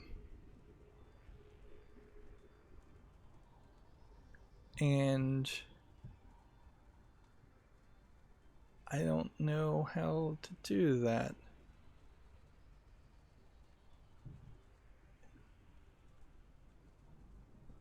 Like, this clearly still seems like the smartest move is to have it memorize where the nearest shredder is. It clearly has to pick up a block. Although maybe there is an argument to saying instead of looking to see if there's nothing to the left or the right of you, maybe you look at the blocks instead. But yeah, I don't see how that would really change the number of steps. You clearly have to give, and you clearly have to at some point say hi or say go.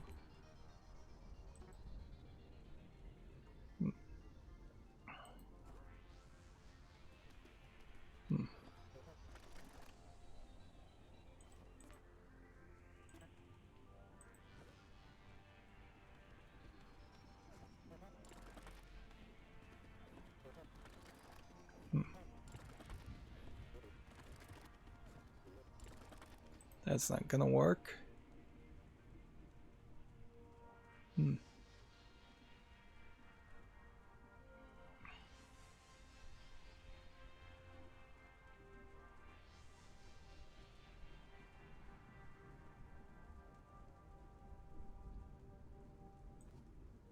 I wonder if maybe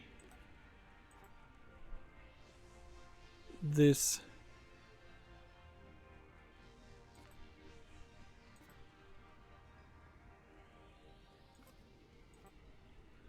just works kind of like this.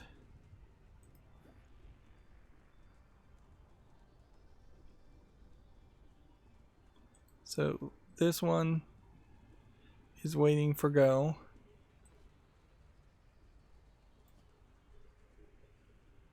We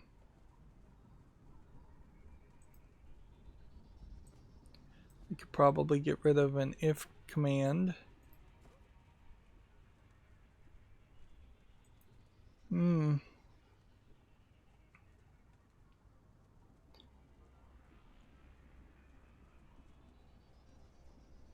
If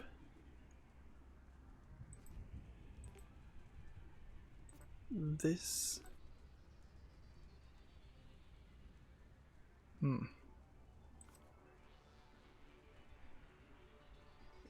we could move the pickup command, I suppose, and say if there is something to the left of me,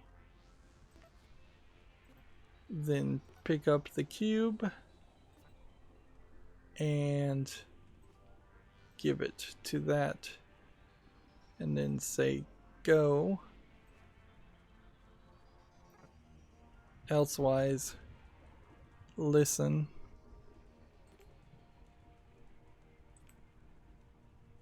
That's 7 at that point.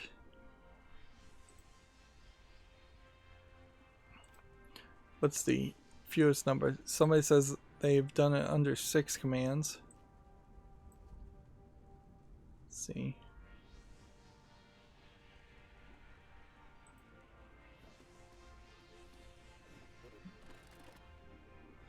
And so they say go. Everybody else does absolutely nothing.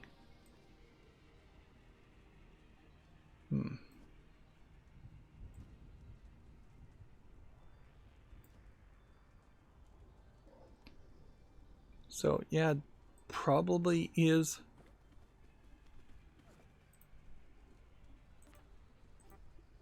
some command sort of like this.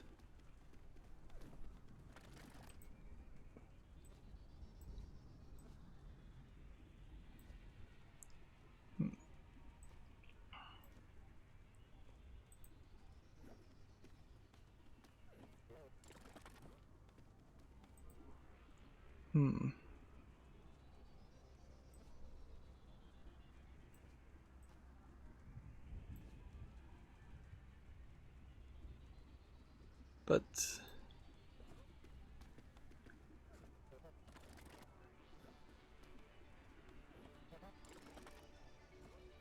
so you've got it halfway there. You'd probably need an OR command at this point, or this to the right of me is not equal to nothing, and then maybe and.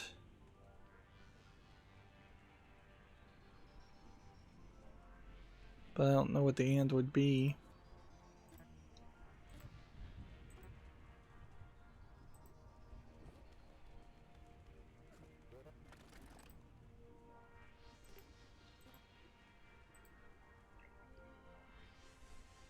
Yep. And more it does just feel like it's not really worth your effort. Actually, I think this will work. By sheer just happenstance of the way the game works.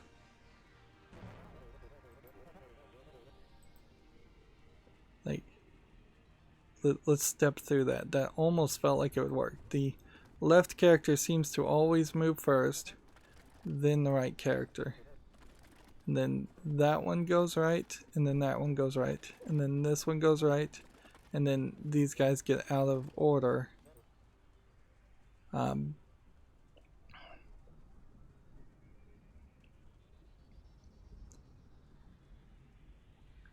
If to the left of you is not nothing, and the right to you is not nothing, just wait.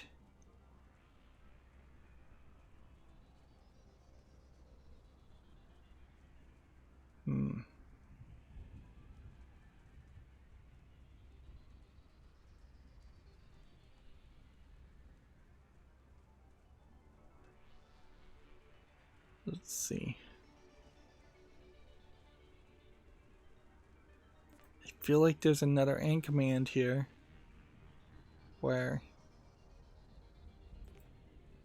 if we said this way was a worker.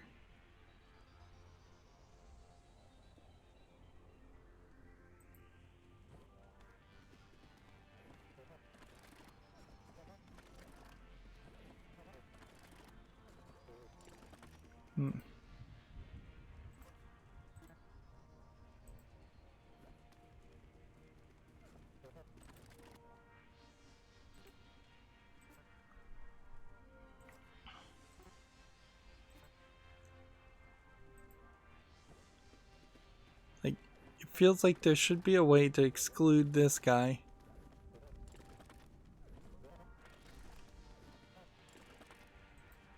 If I did something like this.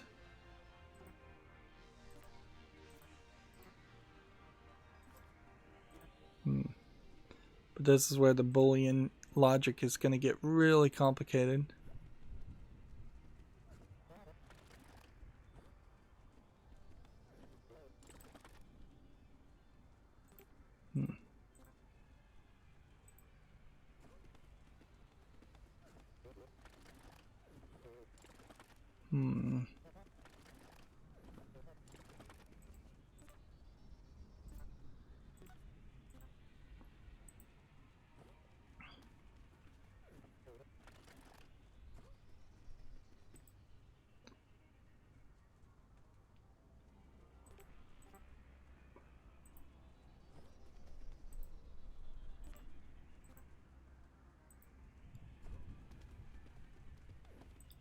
Yeah, there should be a way to say if the thing to the left of you is a worker, listen. And just stay listening.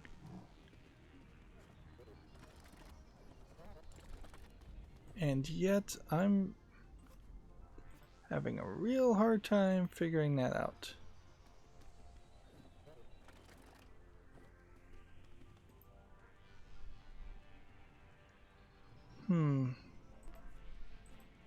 Because of the Boolean logic.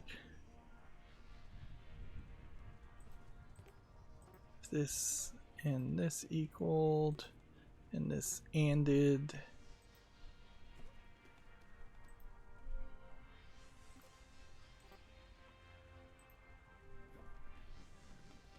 It's kind of like the opposite. What I'm looking for.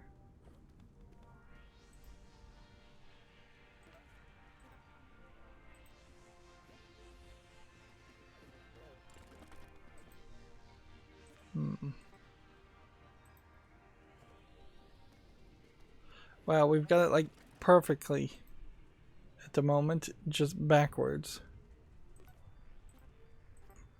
So let's see what that does.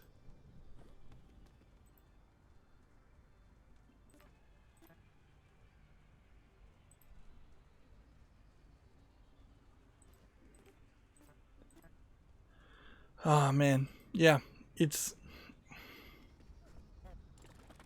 just not really worth it. I just don't think it's really worth it to do this extra work for these challenges. So then what does that bring us to? Double-sided destruction? Oh, that's where we were. Like, I just haven't... Did I not find a solution? Oh yeah, I guess we were on cubicle communication. Year 50. Well, isn't this fancy? How does it feel to have your very own cubicle? Shh. Do you hear that? Listen carefully. That's right. Quietness. You no longer have to hear the gross sounds and breathing and gurgling of your coworkers, so let's keep it quiet. For this assignment, only one shredder may run at a time. If more than one shredder runs at the same time, they all explode. And then quietness for me.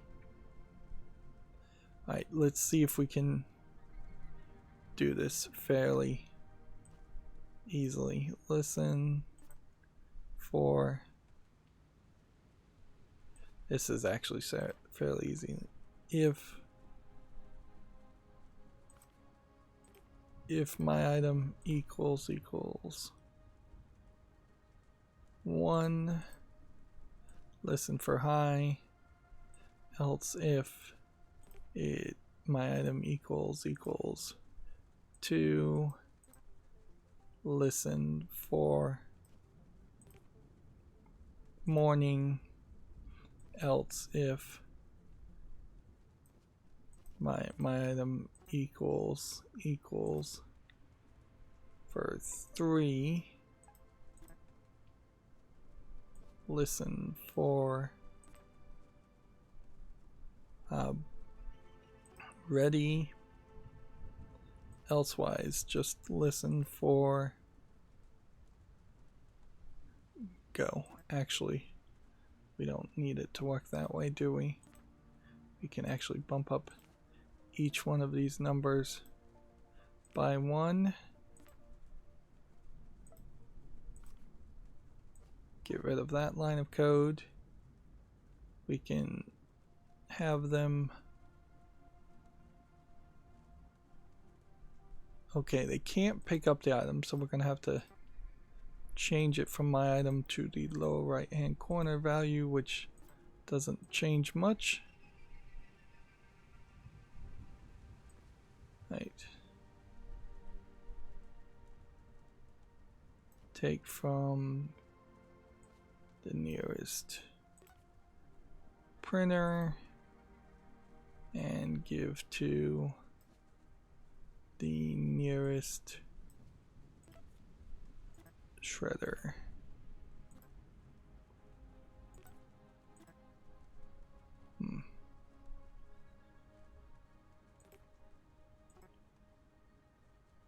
And then the next part of this code would probably be to change all of this just to hi. Tell everyone hi when you're done.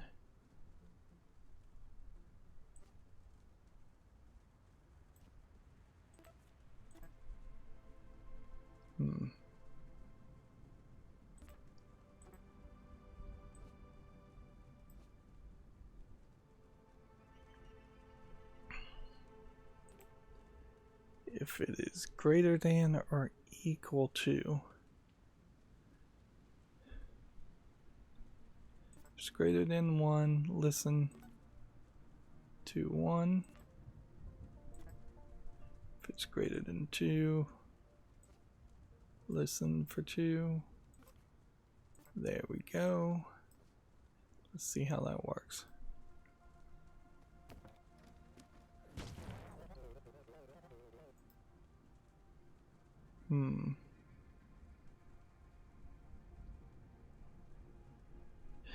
Let's see. Do we need to just bump up the numbers?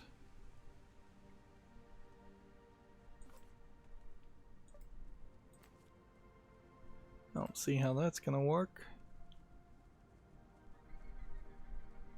It's probably easier just to say less than.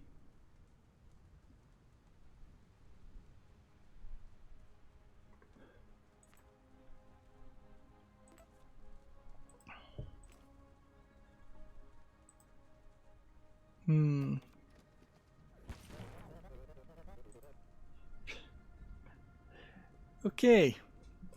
Confused. Definitely confused as to why that's not working. Looks at the value, it sees it's 1. So it's now listening for a hi. The other characters should have seen a value.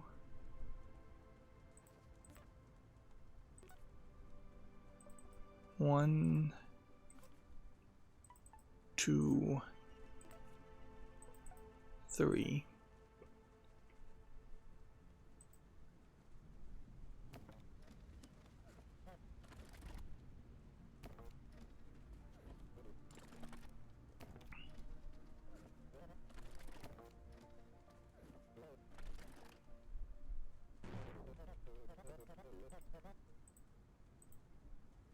So apparently we were supposed to shred 5 documents. Easy enough. Just put a loop command there. Why did that not work on the second time?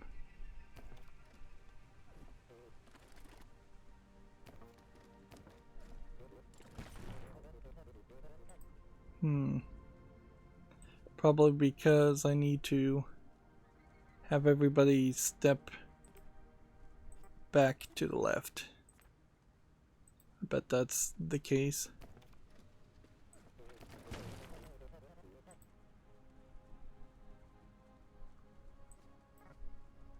Why did this work the first time and then not work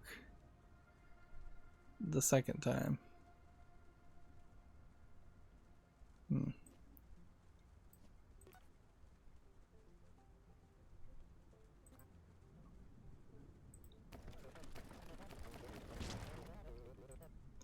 Because I have to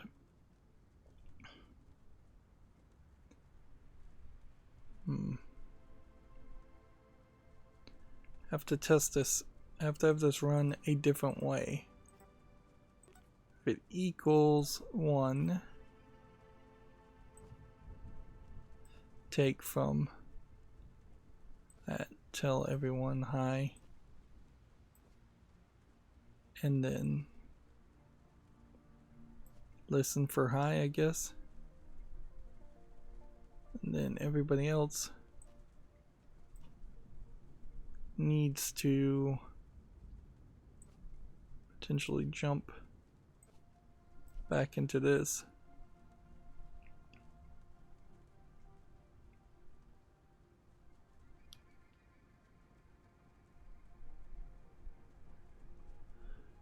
The looping here. Man, the looping. You can't jump any further. Let's just look at the names before we wrap up here, because this has been a lot. And although I guess it really wouldn't be too hard for me to go back and try and work on some of the old programs compared to this, where like we still have things that I haven't even done, like Seek and Destroy 3 here, which I don't even know what we're supposed to be doing here. I probably have slept on this. See, find the smallest data cube in the room. And did this work? No. So I've just not ever even found a solution to it. And I've got like 3 lines of code. Just probably could work on this and fairly easily start to figure out a way of doing this, because there's been a couple of other lines and programs that we've done that sort of make sense. We could take, for instance, what was the code that we did? Unique fashion party here. We could take this code in its ideally most simplistic form, which would be here, or shortest form. We could take that down to Seek and Destroy 3, and it's probably the same commands.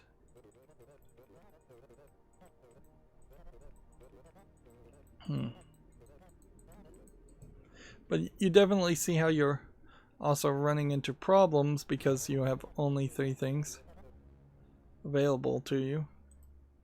Nope, apparently some code I have in this wouldn't let me copy from a future thing. That's where the idea of a God mode would be very helpful. Simply to just make sure if, let's see, the thing you're standing on is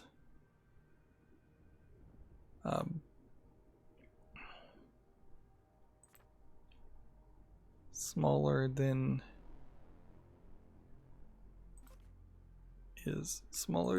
the thing that is above you and smaller than the thing that's below you. Step up and step up, then pick it up.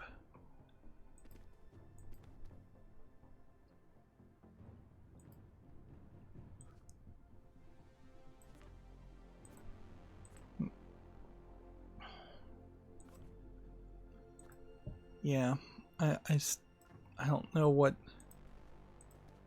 how you're going to ensure that that is right, because then that'll give you 3 lines of code that you could try and sort all the code vertically. Certainly, if the item is smallest amongst these 3 groups, put it down this way, and then if the next group of 3 is smallest, put that down here, and then you'd have to sort everything at that point. So you've got a bunch of small numbers. At that point you would have to step downward and then step downward again and then drop.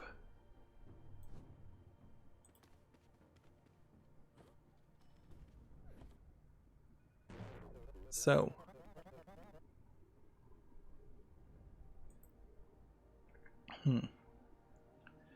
Yeah, I don't know how useful that would be. And it might be easier just to step up only one, look above you. If the thing above you is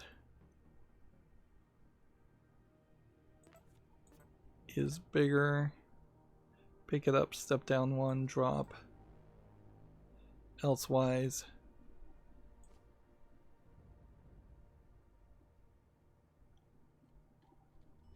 yeah.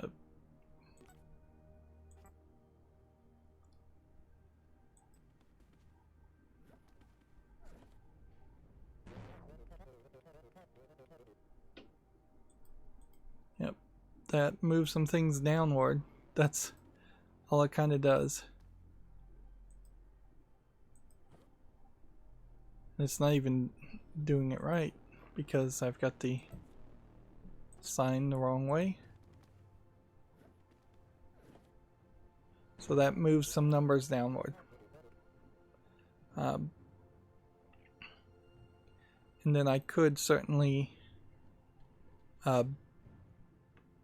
continue a pattern to move things down into the smallest holes possible. And then I'd have to write custom code to go the other direction and sort things out. I don't know if that really is the most efficient way to do this, though. Or if it wouldn't be simply smarter to have everybody step up and move in kind of a diagonal pattern, looking all around it for the smallest number.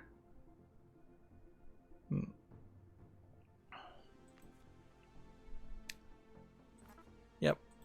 It definitely goes to show there's a reason why I haven't done Seek and Destroy.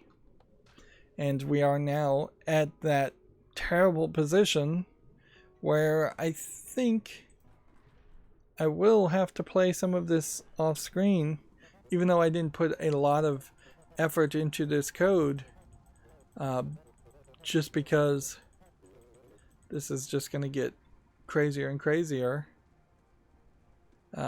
otherwise. And we have 1, 2, 3, 4 more of these tell and listen commands focused puzzles. I assume they're around tell and listen commands before we get to the red category of phase 4, even more difficult puzzles.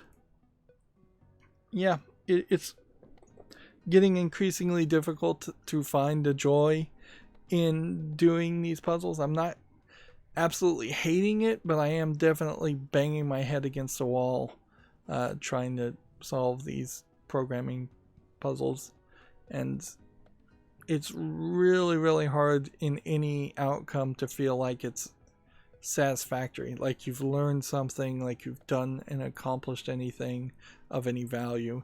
It really feels like you're more along the lines of doing busy work in school, and nothing that you would do in that busy work in school would have any applicable value in the real world.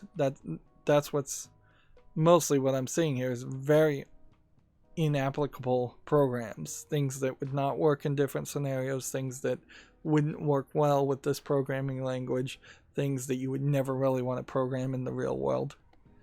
Anyways, that's going to be it for this recording. As always, I ask you to like, share, subscribe, comment, and watch every second of my videos.